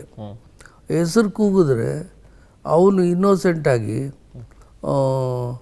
ತಕ್ಷಣ ಓ ಅಂದ್ಬಿಟ್ರೆ, ಹೋಗೊಟ್ರೆ ತಕ್ಷಣ ಅವನು ಅಲ್ಲೇ ರಕ್ತ ಕಾರ್ಕೊಂಡು ಸತ್ತೋಗ್ತಾನೆ. ಇದು ನಂಬಿಕೆ. ಅದಕ್ಕೆ ಎಲ್ಲರೂ ಭಯ ಪಟ್ಕೊಂಬಿಟ್ಟಿದ್ರು. ಯಾವನಾದ್ರೂ ಅವ್ನ ಫ್ರೆಂಡ್ ಬಂದು ಕೂಗಿದ್ರು ಇವ್ರು ಯಾರು ಹೋಗ್ಬಿಡ್ತಾರಲ್ಲ, ಯಾರೋ ಕೂಗುಮಾರಿ ಇರಬೇಕು, ಹುಷಾರಾಗಿರ್ಬೇಕಪ್ಪ, ಯಾವುದಕ್ಕೂ ನೋಡದೆ ಮಾಡದೆ ಮಾತಾಡಿಸ್ಬಾರ್ದು, ಅಥವಾ ಯಾರನ್ನ ಕೂಗಿದ್ರೆ ನಾವು ಓ ಅನ್ಬಾರ್ದು ಅಂದ್ಬಿಟ್ಟು ಭಾಳ ಹುಷಾರಾಗಿದ್ದರು ಜನಗಳು. ಅಗತ್ಯ ಸಂದರ್ಭದಲ್ಲಿ ಯಾರ ಹೆಸರು ಹಿಡಿದು ಕೂಗಿದ್ರೂ ಸೈಲೆಂಟಾಗೇ ಕುಂತಿರೋ ಭಯ ಪಟ್ಕೊಂಡು. ಆಮೇಲೆ ಇನ್ನೊಂದು ಟೆಕ್ನಿಕ್ಕು ಜನಗಳಿಗಿದ್ದದ್ದು, ಕೂಗುಮಾರಿ ಬರ್ತದಲ್ವೇ, ಅದಕ್ಕೋಸ್ಕರ ಬಂದರೆ ಕೂಗುಮಾರಿನ ವಾಪಸ್ ಕಳ್ಸೋಕ್ಕೆ ಒಳ್ಳೆ ಟೆಕ್ನಿಕ್ ಕಂಡು ಹಿಡ್ಕೊಂಡಿದ್ರು. ಏನಂದರೆ ಪ್ರತಿಯೊಂದು ಬಾಗಿಲ ಮೇಲೂ ನಾಳೆ ಬಾ ಅಂತ ಬರೆದ್ಬಿಟ್ಟಿದ್ರು. ನಾನು ನಾಳೆ ಬಾ ಅನ್ನೋದು ನೋಡಿದ್ದು ಲೈಫಲ್ಲಿ ಫಸ್ಟ್ ಅವಾಗಲೇ ಈ ಕೂಗ್ಮಾರಿ ಕಾಟಕ್ಕೆ. ಎಕ್ಸಾಕ್ಟ್ಲಿ ನಾಳೆ ಬಾ ಅಂದಿಟ್ಟಿಗೆ ನಾಳೆ ಬರೋದು, ನಾಳೆ ಬಾ ಅಂತ ಹೇಳಿದ್ದಾರೆ ಅಂತ ಕೂಗ್ಮಾರಿ ವಾಪಸ್ ಹೋಗ್ತದೆ, ತಿರ್ಗಾ ನಾಳೆ ಬರ್ತದೆ, ಮತ್ತೆ ಅದನ್ನು ಬಂದಾಗ ನಾಳೆ ಬಾ ಅಂತ ಬೋರ್ಡ್ ನಾಳೆಗೆ ಬರಬೇಕು ಅಂತ. ಅಂದರೆ ಕೂಗ್ಮಾರಿಗೆ ಟೋಪಿ ಹಾಕೋ ಸರ್ ಏನು ಗೊತ್ತಾ, ನೀವು ತಮ್ಮ 34ನೇ ವರ್ಷದಲ್ಲೇ ಶಾಸಕರಾಗ್ಬಿಡ್ತೀರಿ 1988ರಲ್ಲಿ. ಬಹಳ ಎಳೆ ವಯಸ್ಸು ಕೂಡ ಅದು. ಸರ್ ಹೇಗಿತ್ತು ನಿಮಗೆ? ಹೇಗೆ ನೀವು ನಿಮ್ಮನ್ನ ಪ್ರತಿನಿಧಿಸ್ತಿದ್ರಿ? ಎಂತ ಪ್ರಶ್ನೆಗಳನ್ನೆಲ್ಲ ಕೇಳ್ತಿದ್ರಿ? ಹೇಗಿತ್ತು ಆ ಅನುಭವ ಸರ್ ಪ್ರಥಮ ಬಾರಿ ಸದನದಲ್ಲಿ? ಅಂದ್ರೆ ರಾಮಕೃಷ್ಣ ಹೆಗ್ಡೆಯವರು ನನಗೆ ವಿಧಾನ ಪರಿಷತ್ತಿಗೆ ನಾಮಕರಣ ಮಾಡೋದಕ್ಕೆ ಮೂಲ ಕಾರಣ ರಾಮಕೃಷ್ಣ ಹೆಗ್ಡೆಯವರು. ನಾನು ಪ್ರಾರಂಭದಲ್ಲಿ ಈ ಮಂತ್ರಿಗಳು ಶಾಸಕರ ಬಗ್ಗೆ ಅಂತ ಸದ್ಭಾವನೆ ಇರಲಿಲ್ಲ. ಏಕೆಂದ್ರೆ ನಾನು ಹೋರಾಟದಿಂದ ಬಂದವನು, ದಲಿತ ಬಂಡಾಯ ಚಳವಳಿಯಿಂದ ಬಂದವನು. ಅದಕ್ಕಿಂತ ಮೊದಲು ನಾನು ರೈತರ ಹೋರಾಟ, ಕಾರ್ಮಿಕರ ಹೋರಾಟ ಅದರಲ್ಲಿ ತೊಡಗಿಸ್ಕೊಂಡು ಮಾರ್ಕ್ಸ್ವಾದಿ ಚಿಂತನೆಗಳಿಂದ ಪ್ರಭಾವಿತರಾಗಿದ್ದವನು. ಆದ್ದರಿಂದ ನನಗೆ ಸಹಜವಾಗಿ ವ್ಯವಸ್ಥೆ ಬಗ್ಗೆ ಸ್ವಲ್ಪ ಸಿಟ್ಟಿತ್ತೆ ಹೊರತು ಅಭಿಮಾನ ಏನಿರಲಿಲ್ಲ. ಆದ್ದರಿಂದ ರಾಮಕೃಷ್ಣ ಹೆಗ್ಡೆಯವರು ನನ್ನನ್ನು ವಿಧಾನ ಪರಿಷತ್ಗೆ ನಾಮಕರಣ ಮಾಡ್ತೀನಿ ಅಂತ ಹೇಳಿದಾಗ ಡಾಕ್ಟರ್ ಸುಮತೀಂದ್ರ ನಾಡಿಗರು, ಕನ್ನಡದ ಹಿರಿಯ ಕವಿ, ಅವರು ಬಂದು ನನಗೆ ಬನ್ನಿ ಹೆಗ್ಡೆಯವರು ಮೀಟ್ ಮಾಡಬೇಕು, ಹೆಗ್ಡೆಯವರು ಹೇಳಿದ್ದಾರೆ ಕರ್ಕೊಂಬರೋಕ್ಕೆ ಅಂದಾಗ ನಾನು 1 ತಿಂಗಳು ತಡ ಮಾಡಿದೆ ನಾನು. ಯಾಕೆಂದರೆ ಯಾಕೆ ಈ ಶಾಸಕರಾಗೋದು, ಏನಪ್ಪ ಇದರಿಂದ ಉಪಯೋಗ ಏನು ಅಂತ. ಆಮೇಲೆ ರಾಮಕೃಷ್ಣ ಹೆಗ್ಡೆಯವರು ಭೇಟಿ ಮಾಡಿದಾಗ ಅವರು ವರ್ತನೆ, ಅವರ ಇದು ನೋಡಿ ನನಗೆ ತುಂಬ ಖುಷಿ ಆಯಿತು.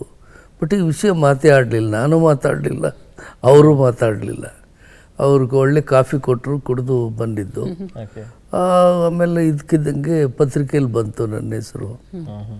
ಆಮೇಲೆ ನಾನು 12 ವರ್ಷ ವಿಧಾನ ಪರಿಷತ್ ಸದಸ್ಯನಾಗಿ ಕೆಲಸ ಮಾಡಿದೆ. ಮುಂದೆ ದೇವೇಗೌಡರು ಸರ್ಕಾರ ಬಂತು, ಅವರು ಮುಖ್ಯಮಂತ್ರಿಗಳಾದರು. ಆವಾಗಲೂ ಮತ್ತೆ ನಾನು MLC ಆದೆ. ಆವಾಗಲೂ ಹೆಗ್ಡೆಯವರೇ ನನಗೆ ಒಂದು ರೀತಿ ಗಾಡ್ ಫಾದರ್. ದೇವೇಗೌಡರು ಅವರು ಕೂಡ ಅಫೆಕ್ಷನೇಟಾಗಿ ನಾಮಿನೇಟ್ ಮಾಡಿದ್ರು.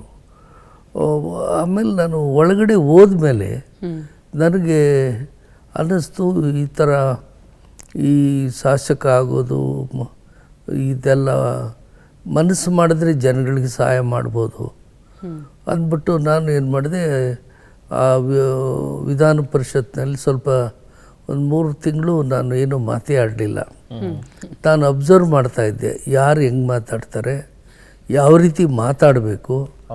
ಆಮೇಲೆ ಸಭಾಪತಿಗಳು ಕುಂತ್ಕೊಳ್ರಿ ಅಂತ ಕುಂಡಿಸ್ತಾರಲ್ಲ, ಎದ್ದು ನಿಂತ್ಕೊಂಡು ಕೂಗಾಡೋರನ್ನ, ಮಾತಾಡೋರನ್ನ, ಆ ರೀತಿ ಕುಂತ್ಕೊಳ್ರಿ ಅನ್ನಿಸ್ಕೊಳ್ದಂಗೆ ಹೆಚ್ಚೊತ್ತು ಭಾಷಣ ಮಾಡಬೇಕಾದ್ರೆ ಯಾವ ರೂಲ್ ಕೆಳಗೆ ಮಾಡಬೇಕು ಅದೆಲ್ಲ ಚೆನ್ನಾಗಿ ತಿಳ್ಕೊಂಡೆ. MC ನಾಣಯ್ಯ ಒಳ್ಳೆ ಪಾರ್ಲಿಮೆಂಟೇರಿಯನ್ನು, ಅವ್ರು ನೋಡಿ ಕಲ್ತ್ಕೊಂಡೆ ನಾನು ಎಷ್ಟೋ. ಆಮೇಲೆ K ನಾಗೇಗೌಡ ಅಂತ ಇದ್ದರು, ಅವರು ಹೋಗ್ಬಿಟ್ರು. ಅವರು ಒಳ್ಳೆ ಪಾರ್ಲಿಮೆಂಟೇರಿಯನ್ನು. ನಾನು ಅವ್ರನ್ನ ನಾಗೇಗೌಡರು, ನಾಣಯ್ಯನವ್ರು ನನಗೆ ಸಂಸದೀಯ ಗುರುಗಳ ಥರ ಭಾಳ ತಿಳ್ಕೊಂಡೆ ಅವರ.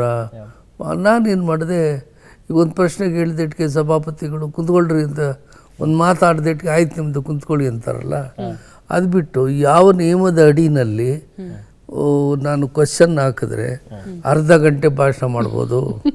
ಆಮೇಲೆ ಸಮಯ ನಿಗದಿನೇ ಇಲ್ಲ, ಹೆಂಗೆ ಭಾಷಣ ಯಾವ ವಿಷಯ ತಗೋಬೋದು, ಅದು ನನಗೆ ಕೆಲವು ನಿಯಮಗಳೆಲ್ಲ ಚೆನ್ನಾಗಿ ಗೊತ್ತಾಯಿತು. ಅದನ್ನು ಉಪಯೋಗಿಸ್ಕೊಂಡು ನಾನೇನು ಮಾಡಿದೆ, ಕ್ವಶನ್ ಹಾಕೋಕ್ಕೆ ಶುರು ಮಾಡಿದೆ.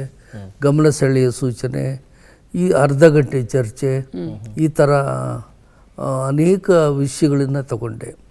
ಆದರೆ ನಾನು 12 ವರ್ಷದಲ್ಲಿ ಬಡವರ ಪರವಾಗಿ ನಾನು ದನಿ ಎತ್ತೆ ಅಂತ ಹೇಳ್ಬೋದು. ಬಡವರು ಮತ್ತು ಕನ್ನಡ ನನ್ನ 2 ಆಸಕ್ತಿಯ ವಿಷಯಗಳು. ಬಡವರು ಅಂದರೆ ಫುಟ್ಪಾತ್ನಲ್ಲಿ ತರಕಾರಿ ಮಾರೋ ಹೆಣ್ಮಕ್ಳು, ಈ ಜಟ್ಕಾ ಗಾಡಿ, ಎತ್ತಿನ ಗಾಡಿ ಓಡಿಸೋ ಬಡ ಬಡ ಇವರು ಕಾರ್ಮಿಕರು. ಕಾರ್ಮಿಕರು ಅವ್ರ ವಿಷಯ ಎಲ್ಲ ತಗೊಂಡು ನಾನು ಈತ ಮಾತಾಡ್ತಾ ಇದ್ದೆ. ಆಮೇಲೆ ಪೊಲೀಸ್ ಸ್ಟೇಷನಲ್ಲಿ, ಜೈಲಿನಲ್ಲಿ ಯಾವುದೇ ಕಾರಣ ಇಲ್ಲದೆ ತಿಂಗಳುಗಟ್ಟಲೆ ಜೈಲಿನಲ್ಲಿರೋರು ಅವ್ರ ವಿಷಯ ನಾನು ತಗೊಳ್ತಾ ಇದ್ದೆ. ಯಾರಿಗೆ ಹಣ ಇಲ್ವೋ, ಯಾರಿಗೆ ಯಾವುದು ಪ್ರಭಾವ ಸೌಲಭ್ಯಗಳು ಸಂಪರ್ಕ ಇಲ್ವೋ ಅಂಥವ್ರ ವಿಷಯ ತಗೊಂಡು ನಾನು 12 ವರ್ಷ ನಾನು ಕೆಲಸ ಮಾಡಿದೆ ಅನ್ನೋದೇ ನನಗೆ ತೃಪ್ತಿ. ಓಕೆ. ಈಗಲೂ ಗುರುತಿಸ್ತಾರೆ ಅನೇಕರು. ಈ ಪಾಪ ಏನೋ ಒಂದು ಹೇಳ್ತಾರೆ, ನನಗೆ ನೆನಪಿರೋಲ್ಲ. ಎಲ್ಲೋ ಹೋಗಿ ಜೋಗದ ಹತ್ರ ನಿಂತ್ಕೊಂಡು ನಾನು ಒಂದ್ಸಲ ಕೆಳಗಡೆ ಹಿಂಗೆ ನೋಡ್ತಾ ಇದ್ದೆ. ಸ್ಟೂಡೆಂಟ್ಸ್ ಕರ್ಕೊಂಡೋಗಿದ್ದೆ ಜೋಗಕ್ಕೆ ಒಂದ್ಸಲ. ಓಕೆ. ಜೋಗದ ಕೆಳಗಡೆ ಹೋದ್ರು ಹುಡುಗರೆಲ್ಲ. ನಾನು ನಮ್ಮ ಹುಡುಗರು ಹುಷಾರಾಗಿ ಹೋಗ್ತಾ ಇದ್ದಾರೋ ಏನೋ ಹೆಚ್ಚು ಕಮ್ಮಿ ಮಾಡ್ಕೊಂಬಿಟ್ಟಾರೋ ಅಂತ ನಾನು ಮೇಲಿಂದ ಕಂಬಿ ಹಿಡ್ಕೊಂಡು ನೋಡ್ತಾ ಇದ್ದೆ. ನಾನು ಈ ಕೆಳಗಡೆ ಇಳಿದಿರಲಿ. ಯಾರೋ ಬಂದು ಪಾಪ, ಸರ್ ಒಂದು ಟೀ ಕುಡಿಬೇಕು ನೀವು. ನಾನು ಟೀ ಕುಡಿಯೋಕ್ಕಾಗೋಲ್ಲ, ಕುಡ್ದಿದ್ದೀನಿ. ಇಲ್ಲ ಕುಡಿಲೇಬೇಕು, ಕುಡಿದೇ ಇದ್ರೆ ನನಗೆ ಭಾಳ ನೋವಾಗ್ತದೆ ಅಂತ ಅವನು. ಇವನು ಯಾರಪ್ಪ ಹಿಂಗೆ ಕೇಳ್ತಾವನೆ, ಹುಷಾರಾಗಿರ್ಬೇಕು ಈ ಥರ ಕೇಳೋರ ಬಗ್ಗೆ ಅಂತ ನಾನು, ಸಾಧ್ಯವೇ ಇಲ್ಲ ಟೀ ಕುಡಿಯೋಕ್ಕೆ ಅಂತ ನಾನು. ಇಲ್ಲ ನೀವು ಕುಡಿದೇ ಇದ್ದರೆ ನನ್ನ ಜೀವನವೇ ವ್ಯರ್ಥ ಅಂತ ಅವನು. ಯಾರು ನಾನೇ ಟೀ ಶಾಪ್ ಓನರು. ಸರಿ, ಏನು ನೀನು ಯಾಕೆ ಹಿಂಗೆ ಬಲವಂತ ಮಾಡ್ತಾ ಇದೆಯಾ? ಏನಿಲ್ಲ ಸರ್, ನೀವು ನನಗೆ ಇಲ್ಲೇನೆ ಒಂದು ಸೈಟ್ ಕೊಡಿಸಿದ್ರಿ. ಜೋಗಾಯಲ್ಲಿ ನಾನೆಲ್ಲಿ, ನನಗೆ ಮರೆತೇ ಹೋಗ್ಬಿಟ್ಟಿದ್ದು. ಯಾವತ್ತ ಬಂದಿದ್ದಾನೆ, ಏನೋ ಒಂದು ಲೆಟ್ರ್ ಕೇಳಿದ್ದಾನೆ. ಆ ಲೆಟ್ರು ಕೊಟ್ಟರೆ ಆ ಲೆಟ್ರ್ ಆಧಾರದ ಮೇಲೆ ಅವನಿಗೊಂದು ಸೈಟು ಅಲಾಟ್ ಆಗಿದೆ. ಅಂದರೆ ನಾನು ಹೋಗಿ ಟೀ ಕುಡಿದೆ. ಆದರೆ ಆ ಥರದ ಅನುಭವಗಳು ತುಂಬ, ನೂರಾರು ಅನುಭವ ಆಗ್ಬಿಟ್ಟರು ನನಗೆ. ಯಾರು ಕಷ್ಟಜೀವಿಗಳು ಅವರು ಬಂದರೆ ಅವ್ರನ್ನ ಮೊದಲು ಮರ್ಯಾದೆ ಕೊಟ್ಟು ಕುಂಡ್ರಿಸಿ ಅವರ ಸಮಾಚಾರ ಎಲ್ಲ ಕೇಳಿ ಅವ್ರ ವಿಷಯನ ಪ್ರಶ್ನೆ ಹಾಕೋದು. ಹೆಚ್ಚಿನವರು ಬಡವರು ಎಂದು ಸುಳ್ಳು ಹೇಳಲ್ಲ ಪಾಪ. ದುಡ್ಡಿಲ್ಲದೆ ಇರೋರು ಅವರು ಪಾಪ ಅಯ್ಯೋ ಅನ್ನಿಸ್ತದೆ. ಅಂಥವ್ರ ಪರವಾಗಿ ಕ್ವಶನ್ ಹಾಕ್ಬಿಟ್ರೆ, ಈ ಕ್ವಶನ್ ಸೆಷನಲ್ಲಿ ಬರ್ತದಲ್ಲ, ಸದನದಲ್ಲಿ ಚರ್ಚೆ ಆಗುತ್ತಲ್ಲ, ನಾನು ಕ್ವಶನ್ ಕೇಳ್ತೀನಿ, ಮಂತ್ರಿಗಳು ಹೇಳ್ತಾರೆ, ತಿರ್ಗಾ ಏನೋ ಉಪ ಪ್ರಶ್ನೆ ಮಾಡ್ಬೋದು. ಆ ಭಯದಲ್ಲೇ ಸರ್ಕಾರದವ್ರ ಪಾಪ ಯಾಕೆ ಈ ತರಲೆ ಇದು ಅಂದ್ಬಿಟ್ಟು ಈ ಸದನದಲ್ಲಿ ಒಂದು 3 ದಿನ ಕ್ವಶನ್ ಬರ್ತದೆ ಅನ್ನಂಗೇನೆ ಆ ಪ್ರಾಬ್ಲಮ್ಮೇ ಸಾಲ್ವ್ ಮಾಡಿ ಆರ್ಡ್ರ್ ಕೊಟ್ಬಿಟ್ಟಿರ್ತಾರೆ. ಆ ಥರ ಕಷ್ಟಜೀವಿಗಳ ಪರವಾಗಿ ಕೆಲಸ ಮಾಡಿದ್ದು ನನಗೆ ತೃಪ್ತಿ. ಆಮೇಲೆ ಕನ್ನಡದ ವಿಷಯ, ನಾನು 12 ವರ್ಷ ನಾನು ಶಾಸಕನಾಗಿದ್ದಾಗ ಒಂದು ಉತ್ತರ ಸರ್ಕಾರದಿಂದ, ಒಂದು ಸ್ಟೇಟ್ಮೆಂಟು, ಒಂದು ಹೇಳಿಕೆ ಇಂಗ್ಲೀಷ್ನಲ್ಲಿ ಬರೋಕ್ಕೆ ಬಿಡಲಿಲ್ಲ ನಾವು. ಕನ್ನಡದಲ್ಲೇ 12 ವರ್ಷ ವಿಧಾನ ಪರಿಷತ್ತಲ್ಲಿ ನಾನು ಇರೋವರೆಗೂ ನಾನು ಹೋರಾಟ ಮಾಡಿದೆ. ಆದರೆ ಎಲ್ಲರೂ ಸಪೋರ್ಟ್ ಮಾಡಿದ್ರು ನಮಗೆ. ಆ ಸದಸ್ಯರು ಏನಿದ್ರು ಅವರೆಲ್ಲರೂ ಸಪೋರ್ಟ್ ಮಾಡಿದ್ರು. ಕನ್ನಡದ ವಿಷಯದಲ್ಲಿ ಪಕ್ಷಾತೀತವಾಗಿ ಇದು ಮಾಡಿದ್ರು. ಆಮೇಲೆ ಅಂತರ್ಜಾತಿ ವಿವಾಹ ಯಾರಾಗ್ತಾರೋ, ಅಂತರ್ಧರ್ಮೀಯ ವಿವಾಹ, ಅಂತರ್ಜಾತಿ ವಿವಾಹಗಳು ಆದವ್ರಿಗೆ ಹತ್ತು ಕಡೆ ಹುಡುಗನ ಕಡೆನೂ ಸಪೋರ್ಟ್ ಇಲ್ಲ, ಹುಡುಗಿ ಕಡೆನೂ ಸಪೋರ್ಟ್ ಇಲ್ಲ, ಅತಂತ್ರ ಆಗ್ಬಿಟ್ಟಿರ್ತಾರೆ. ಸರ್ಕಾರವೇ ಅವ್ರಿಗೆ ತಾಯಿ ತಂದೆ ಸ್ಥಾನದಲ್ಲಿ ನಿಂತು ಅವ್ರಿಗೆ ರಕ್ಷಣೆ ಕೊಟ್ಟು ಅವ್ರಿಗೆ ಮೀಸಲಾತಿ ಕೊಡಬೇಕು ಅಂತ ನಾನು ಖಾಸಗಿ ನಿರ್ಣಯ ಮಂಡಿಸಿದ್ದೆ. ಆದರೆ ಯಾರು ಇಂಟರ್ ಕ್ಯಾಸ್ಟ್ ಮ್ಯಾರೇಜ್ ಆಗ್ತಾರೆ ಅವ್ರಿಗೆ ಉದ್ಯೋಗ ಮತ್ತು ಶಿಕ್ಷಣದಲ್ಲಿ 5% ಮೀಸಲಾತಿ ಕೊಡಬೇಕು. ಅವರ ಮಕ್ಕಳಿಗೂ ಕೂಡ 5% ಮೀಸಲಾತಿ ಕೊಡಬೇಕು ಉದ್ಯೋಗ ಮತ್ತು ಶಿಕ್ಷಣದಲ್ಲಿ ಅಂತ ಸರ್ಕಾರ ಈ ವಿಚಾರದಲ್ಲಿ ಒಪ್ಕೊಳ್ತು. ನಾವು ಮುಂದಿನ ಸಂಪುಟ ಸಭೆಯಲ್ಲಿಟ್ಟು ಮಾಡ್ತೀವಿ ಅಂತ. ಆದರೆ ಅಷ್ಟೊತ್ತಿಗೆ ನಂದು ಅವಧಿ ಮುಗಿದ ಮೇಲೆ ಇದು ಮುಂದುವರಿಲಿಲ್ಲ. ಆದರೂ ಇವತ್ತು ಸರ್ಕಾರ ಇಂಟರ್ ಕ್ಯಾಸ್ಟ್ ಮ್ಯಾರೇಜ್ ಆದವ್ರಿಗೆ 3 ಲಕ್ಷ, ಬಹುಶಃ ನಮ್ಮ ರಾಜ್ಯದಲ್ಲೇ ಇದಿರೋದು 2 ಲಕ್ಷ, ಈ ಥರ ಪ್ರೋತ್ಸಾಹಧನ ಕೊಡುತ್ತೆ.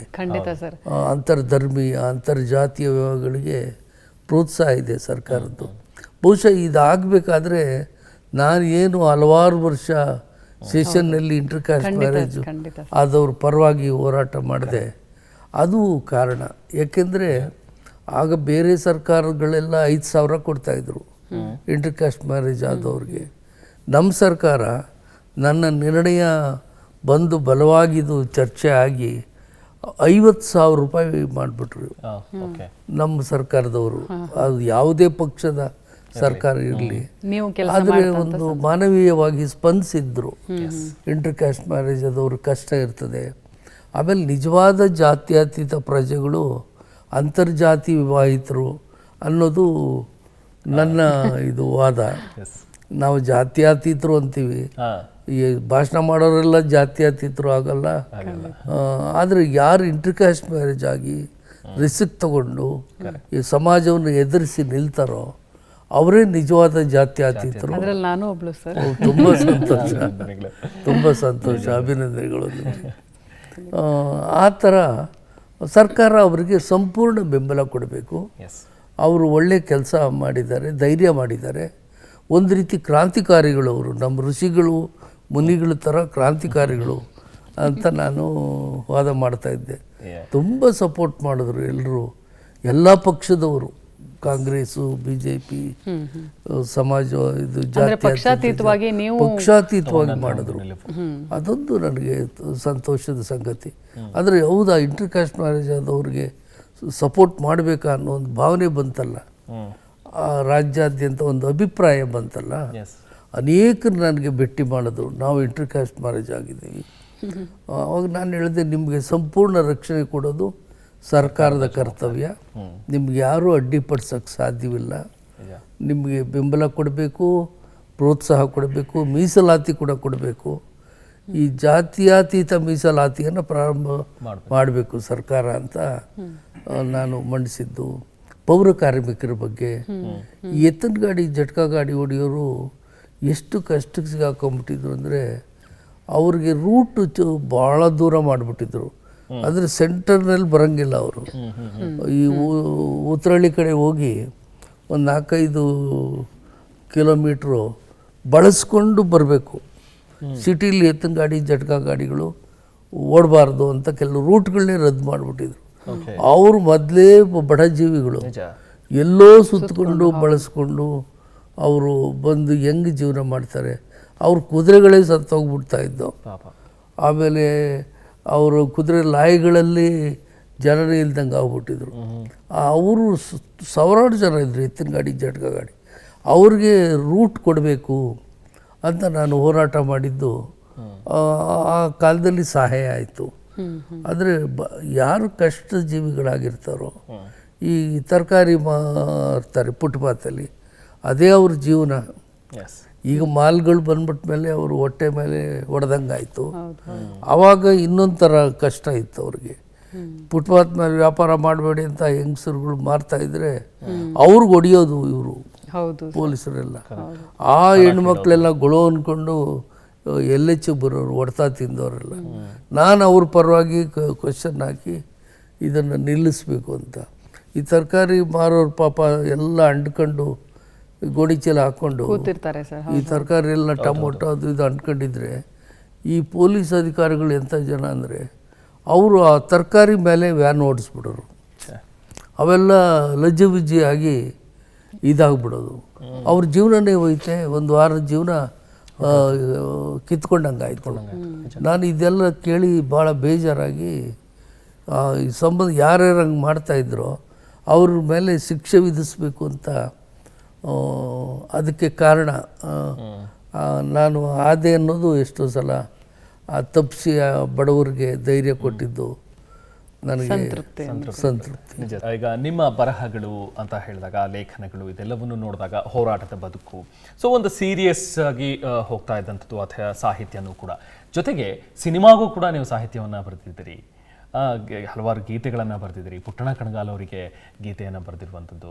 ಜೊತೆಗೆ ಬರವಣಿಗೆ ಇನ್ನೊಂದು ವಿಶೇಷತೆ ಅಂತ ಹೇಳಿದ್ರೆ, ಮಂಗಳವರೇ ಅವರು ಸ್ಮಶಾನದಲ್ಲಿ ಕೂತ್ಕೊಂಡು ಬರೆಯುವಂಥ ಒಂದು ಪರಿಪಾಠ, ಇದು ಹೇಗೆ ಸರ್? ಸ್ವಾರಸ್ಯಕರ ಘಟನೆ ಅನ್ಕೋತೀವಿ. ನಾನು ಸ್ಮಶಾನ ನನಗೆ ಭಾಳ ಸಹಾಯ ಮಾಡ್ತು ಅಂತಲೇ ಹೇಳ್ಬೋದು. ಓಕೆ.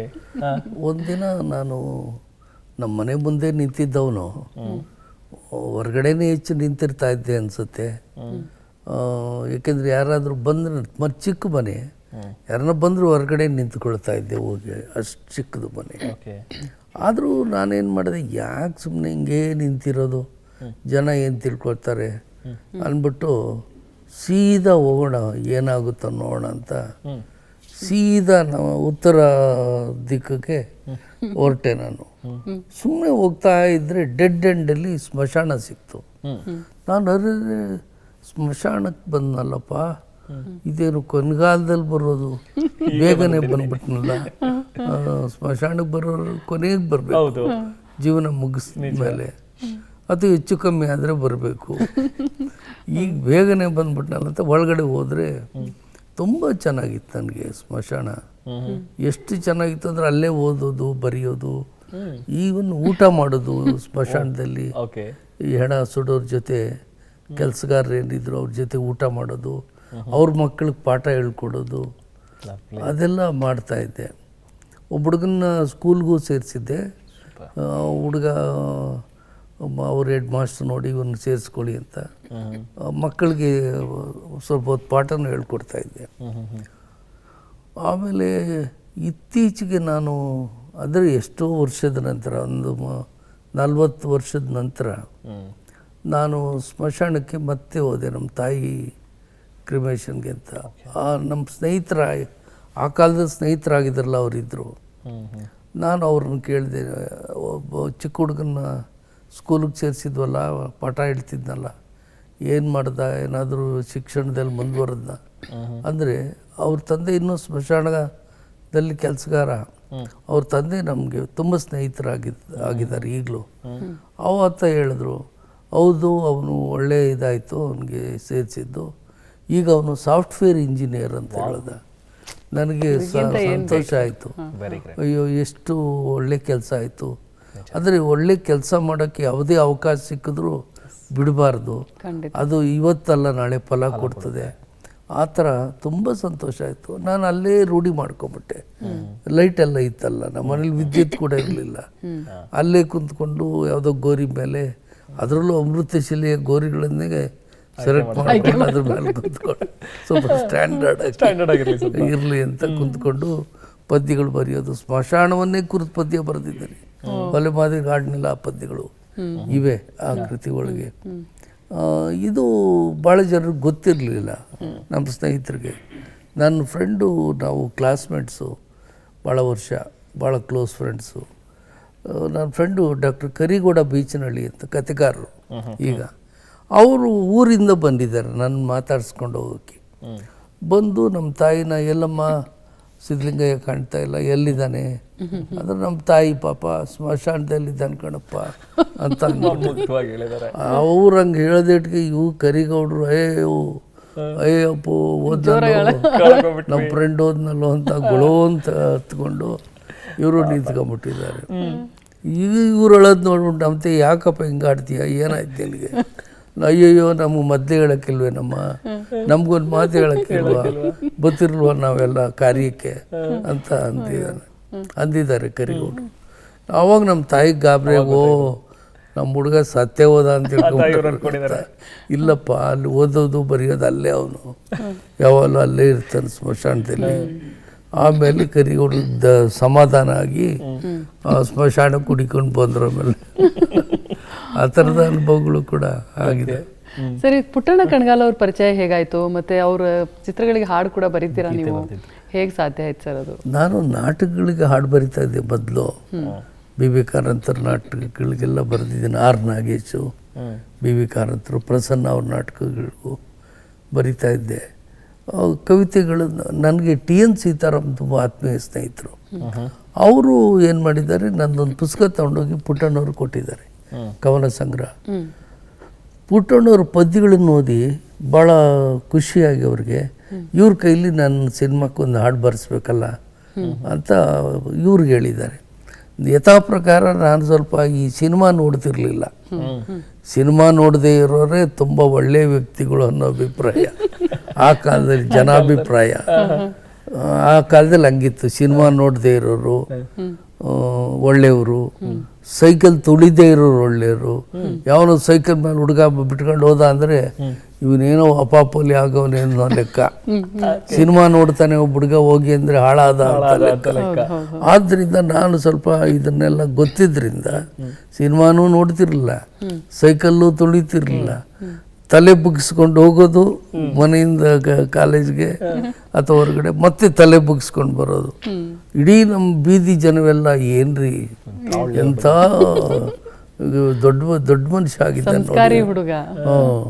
ಆಮೇಲೆ SLC ಪಾಸ್ ಆಗ್ಬಿಟ್ನಲ್ಲ, ಏನ್ರಿ SLC ಪಾಸ್ ಆಗ್ಬಿಟ್ಟ, ಗ್ರೇಟ್ ಅಂತ. ಒಬ್ಬ ನಮ್ಮ ಮನೆ ಪಕ್ಕದಲ್ಲಿ ಒಬ್ಬ ಹಿರಿಯ ಹುಡಿಕೊಂಡು ಬಂದ, ಮರಿ ನಿನ್ನ ಹತ್ರ ಏನೋ ಮಾತಾಡಬೇಕು ಅಂತ. ಏನಣ್ಣ ಏನು ಹೇಳಿ ಅಂದೆ ನಾನು. ಏನಿಲ್ಲ ಕಣೋ, ಒಂದು ಲಾಟ್ರಿ ಟಿಕೆಟ್ ತಗೊಳ್ಳೋ ಅಂದ. ಯಾಕೆ ಲಾಟ್ರಿ ಟಿಕೆಟು? ನಿನಗೆ ಲಕ್ಕಿದೆ ಕಣಪ್ಪ, ಲಾಟ್ರಿ ಗ್ಯಾರಂಟಿ ಹೊಡಿತದ ಕಣೋ ಅಂದ. ನಾನು ಏನಣ್ಣ ಹಿಂಗೆ ಹೇಳ್ತೀರಾ ಅಂದರೆ, ಅವರು ಕರಡಪ್ಪ ಅಂತ ಅವ್ರ ಹೆಸರು, ವೇಜ್ ಆಗೋಗಿತ್ತು. ಆದರೂ ಭಾರಿ ಕಿಲಾಡಿ ಮನುಷ್ಯ. ಅವನು ನನಗೆ ಈ ಉಪದೇಶ ಸ್ಟಾರ್ಟ್ ಮಾಡ್ದ, ಲಾಟ್ರಿ ಟಿಕೆಟ್ ತಗೋ. ನಾನು ಯಾಕಣ್ಣ ಹಿಂಗೆ ಹೇಳ್ತೀರಾ ಅಂದರೆ, ಲೇ ನೀನು ಲಕ್ಕದೆ ಕಣೋ, ಲಕ್ಕಿಲ್ಲದೆ ಯಾವನ SLC ಪಾಸ್ ಆಗ್ತಾನೆ, ನೀನು ಟಿಕೆಟ್ ತಗೋ, ಗ್ಯಾರಂಟಿ ಹೊಡಿತದೆ ನೋಡು ಲಾಟ್ರಿ. ಅಂದರೆ ಪಾಸ್ ಆಗೋದು SLC PUC ಅಂದರೆ ಲಾಟ್ರಿ ಲೆಕ್ಕ ಅವ್ರಿಗೆ. ಆಮೇಲೆ ಇಲ್ಲಣ್ಣ ಹಂಗಲ್ಲ, ಲಾಟ್ರಿ ಬೇರೆ ಪರೀಕ್ಷೆ ಬೇರೆ ಅಂತ ಹೇಳಿದ್ದಾಯಿತು. ಈ ಪುಟ್ಟಣ್ಣ ಕಣ್ಗಾಲ್ ಅವರು ಪದ್ಯ ಬರೆದಿದ್ದು ನನಗೆ ತುಂಬ ಇದು, ಈ ಸಿನಿಮಾ ನೋಡ್ತಾ ಇರಲಿಲ್ಲ, ನನಗೇನು ಐಡಿಯಾ ಇರಲಿಲ್ಲ. ಆದರೆ ಪುಟ್ಟಣ್ಣ ಕಣ್ಗಾಲ್ ತುಂಬ ದೊಡ್ಡ ನಿರ್ದೇಶಕರು ಅಂತ ನನಗೆ ಗೊತ್ತಿತ್ತು, ದೊಡ್ಡ ವ್ಯಕ್ತಿ ಅಂತ. TN ಸೀತಾರಾಮ್ ಅವರು ಹೇಳಿದ್ರು, ಪುಟ್ಟಣ್ಣ ಅವ್ರು ಕರೀತಾ ಇದ್ದಾರೆ, ನೀವೊಂದು ಹಾಡು ಬರಿಬೇಕು ಅವ್ರ ಸಿನಿಮಾಕ್ಕೆ. ನಾನು ಸಿನಿಮಾಕ್ಕೆ ಹಾಡು ಬರೆಯಂಗಿರಲಿಲ್ಲ ಆವಾಗ. ಆದರೆ ವ್ಯಾಪಾರಿ ಚಿತ್ರಗಳಿಗೆ ಬಂಡಾಯ ಸಾಹಿತಿಗಳು ಬರಿಬಾರ್ದು ಅಂತ ಇತ್ತು. ನಾನು ಬಂಡಾಯ ಸಾಹಿತ್ಯದಲ್ಲಿ ಗುರುತಿಸ್ಕೊಂಡಿದ್ದರಿಂದ ಸುಮ್ಮನೆ ನಾವು ನಾಳೆ ಟೀಕೆಗೆ ಒಳಗಾಗಬೇಕಾಗ್ತದೆ ಅಂದ್ಬಿಟ್ಟು ನಾನು ಆಗಲ್ಲ ಸರ್. ಆದರೆ TN ಸೀತಾರಾಮ್ ಅವರು ತುಂಬ ಆತ್ಮೀಯರು, ನನಗೆ ತುಂಬ ಮಾರ್ಗದರ್ಶನ ಮಾಡೋರು, ಒಳ್ಳೆಯ ಸ್ನೇಹಿತರು. ಅವರು ಹೇಳಿದ್ರಲ್ಲ ಅಂತ ಆಯಿತು, ನೋಡೋಣ ಅಂತ ಇದ್ದೆ. ಒಂದಿನ ಇವರು ಇಲ್ಲ ಬರೀಲೇಬೇಕು ಪುಟ್ಟಣ್ಣವ್ರು ಹೇಳ್ಬಿಟ್ಟಿದ್ದೀನಿ ಅಂತ ಅಂದರು. ಆಯಿತು ಸರ್ ಅಂತ ನಾನು ಹೇಳಿದೆ. ಆಮೇಲೆ ಹಾಡು ಬರೆಯೋದಕ್ಕೆ ಒಪ್ಪಿಕೊಂಡು ನಾನು ಹೋದೆ. ಆವಾಗ ವಿಜಯ ಭಾಸ್ಕರ್ ಅವರು ಮ್ಯೂಸಿಕ್ಕು, ಪುಟ್ಟಣ್ಣವ್ರ ಮನೆಯಲ್ಲೇ. ಪುಟ್ಟಣ್ಣವ್ರು ಆವಾಗ ಈ ಜಯನಗರದಲ್ಲಿ ದೀಪಕ್ ನರ್ಸಿಂಗ್ ಹೋಮ್ ಅಂತ ಇದೆ, ಅಲ್ಲೊಂದು ಮಾಡಿ ಮೇಲೆ ಒಂದು ಚಿಕ್ಕ ಮನೆ ಬಾಡಿಗೆ ತಗೊಂಡಿದ್ರು. ಅದೊಂದು ರೂಮು ಹಾಲು ಅಷ್ಟೇ ಇದ್ದದ್ದು ಅನಿಸುತ್ತೆ. ಇನ್ನು ಭಾಳ ಚಿಕ್ಕದೊಂದು ಕೊಠಡಿ ಮೇಲೆ. ಅದಕ್ಕೆ ಬೋರ್ಡು, ನಾನು ಆಶ್ಚರ್ಯ ಆಗ್ಬಿಡ್ತು ಬೋರ್ಡ್ ನೋಡಿ. ಬೋರ್ಡ್ ಏನಕ್ಕೆ ಅವ್ರು ಪುಟ್ಟಣ್ಣ ಕಣ್ಗಾಲ್ ಪ್ರಶಸ್ತಿ ವಿಜೇತ ಚಿತ್ರ ನಿರ್ದೇಶಕರು ಅಂತ ಆಗ್ತಾರೆ ಅಂತ ತಿಳ್ಕೊಂಡ್ರೆ, ಇವರು ಅವ್ರ ಮನೆ ಬೋರ್ಡು ಬಾಗ್ಲಲ್ಲಿ ಹೆಡ್ಡನ ಹಟ್ಟಿ ಅಂತ ಹಾಕ್ಕೊಂಡವ್ರು. ಅಯ್ಯೇನಪ್ಪ ಹೆಡ್ಡನ ಹಟ್ಟಿಗೆ ಬಂದ ನಾನು. ಅದು ಪುಟ್ಟಣ್ಣ ಕಣ್ಗಾಲ್ ಯಾಕೆ ಹೆಡ್ಡನ ಹಟ್ಟಿ ಅಂತ ಇಟ್ಲು ಅಂದರೆ ಅವ್ರಿಗೆ ನೊಂದು ಬಿಟ್ಟಿದ್ರು ಅವಾಗ, ಯಾಕೋ ಜೀವನದಲ್ಲಿ ನೋವಾಗ್ಬಿಟ್ಟಿತ್ತು ಅನಿಸುತ್ತೆ.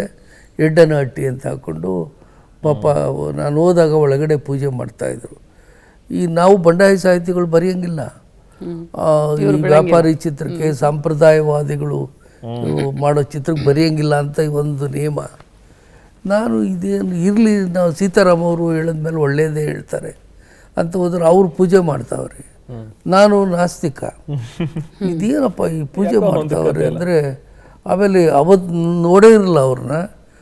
ಸ್ವಲ್ಪ ಹೊತ್ತಾದಮೇಲೆ ಶ್ಲೋಕಗಳೆಲ್ಲ ಜೋರಾಗಿ ಹೇಳ್ತಾಯಿದ್ರು. ಆಮೇಲೆ ದೊಡ್ಡ ನಿರ್ದೇಶಕ ಹಂಗೆ ನೋಡಿದ್ರೆ ಪಾಪ ಮನೆಯಲ್ಲಿ ಚಾಪೆ ಹಾಸಿದ್ದಾರೆ, ಕುರ್ಚಿನೂ ಇಲ್ಲ. ನಾನು ಚಾಪೆ ಮೇಲೆ ಕುಂತ್ಕೊಂಡೆ. ನಾನು ವಿಜಯ ಭಾಸ್ಕರ್ ಬಂದರು, ಅವರು ಚಾಪೆ ಮೇಲೆ ಕುಂತ್ಕೊಂಡ್ರು.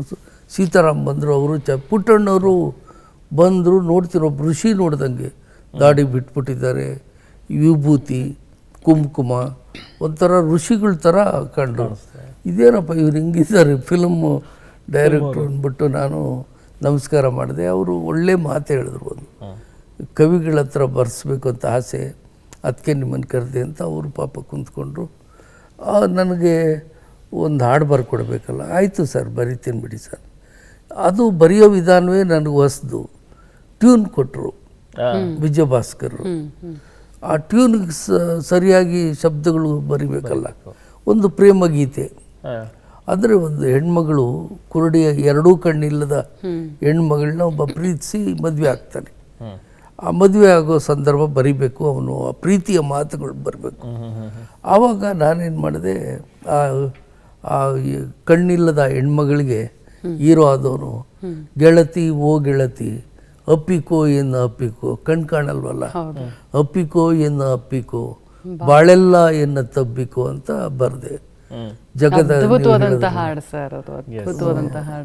ಜಗದ ಗೊಂದಲ ಬೇಡ ನನಗೆ, ಎದೆಯ ಹಾಡು ನೀನು ನನಗೆ, ಈ ಥರ. ಪುಟ್ಟಣ್ಣವ್ರಿಗೆ ಭಾಳ ಸಂತೋಷ ಆಗ್ಬಿಡ್ತು. ಏನಪ್ಪ ಬರದೇ ಬಿಟ್ಟ ಇಷ್ಟು ಚೆನ್ನಾಗಿ ಅಂತ ಅವರು ಖುಷಿಯಾಗಿ ಭಾಳ ಪ್ರೋತ್ಸಾಹದ ಮಾತುಗಳನ್ನು ಆಡಿದ್ರು. ಆಮೇಲೆ ನಾನೇನು ಮಾಡಿದೆ, ಹುಷಾರಾಗಿ ಪುಟ್ಟಣ್ಣವರು ಹಾಡು ಏನೋ ಬರ್ಕೊಟ್ಬಿಟ್ಟೆ. ತಿರ್ಗಾ ಅವ್ರೇನು ಮಾಡಿದ್ರು, ಇನ್ನೊಂದು ಬರ್ಕೊಡ್ತೀರಾ ಸಾಯಂಕಾಲ ಹೊರಟ್ರೆ, ಆಯಿತು ಸರ್ ಅಂತ ಹೋಗಿ ಇನ್ನೊಂದು ಬರೆದೆ. ಕಾಸನ್ನು ಬೀಸಿ ಒಲವಿನ ಬೆಲೆಯನ್ನು ನಿಗದಿ ಮಾಡುವ ಅಂಧಕರೆ, ಬೀಸುವ ಗಾಳಿಯ ಕೊಳ್ಳುವಿರೇನು ನೋಟಿನ ಕಂತೆಯ ಉಳ್ಳವರೇ. ಅಂದರೆ ದುಡ್ಡಿಗೆ ಒಂದು ಲಿಮಿಟೇಷನ್ ಇದೆ. ದುಡ್ಡಿದ್ದವನು ಎಲ್ಲನೂ ಖರೀದಿ ಮಾಡೋಕ್ಕಾಗಲ್ಲ, ತುಂಬ ಮಿತಿ ಇದೆ. ಸೂರ್ಯ ಚಂದ್ರ ಪ್ರಕೃತಿ ಮುಂದೆ ನಾವೆಲ್ಲ ನಿರ್ಗತಿಕರೇ. ಹಂಗೆ ನೋಡಿದ್ರೆ ಅವ್ರು ಇಲ್ಲದೆ ಇದ್ದರೆ ನಾವು ಸೊನ್ನೆ ಅನ್ನೋ ಭಾವನೆಯಲ್ಲಿ ಒಂದು ಆಡಬೇಕು ಅಂತ ಅಂದರು ಅವರು.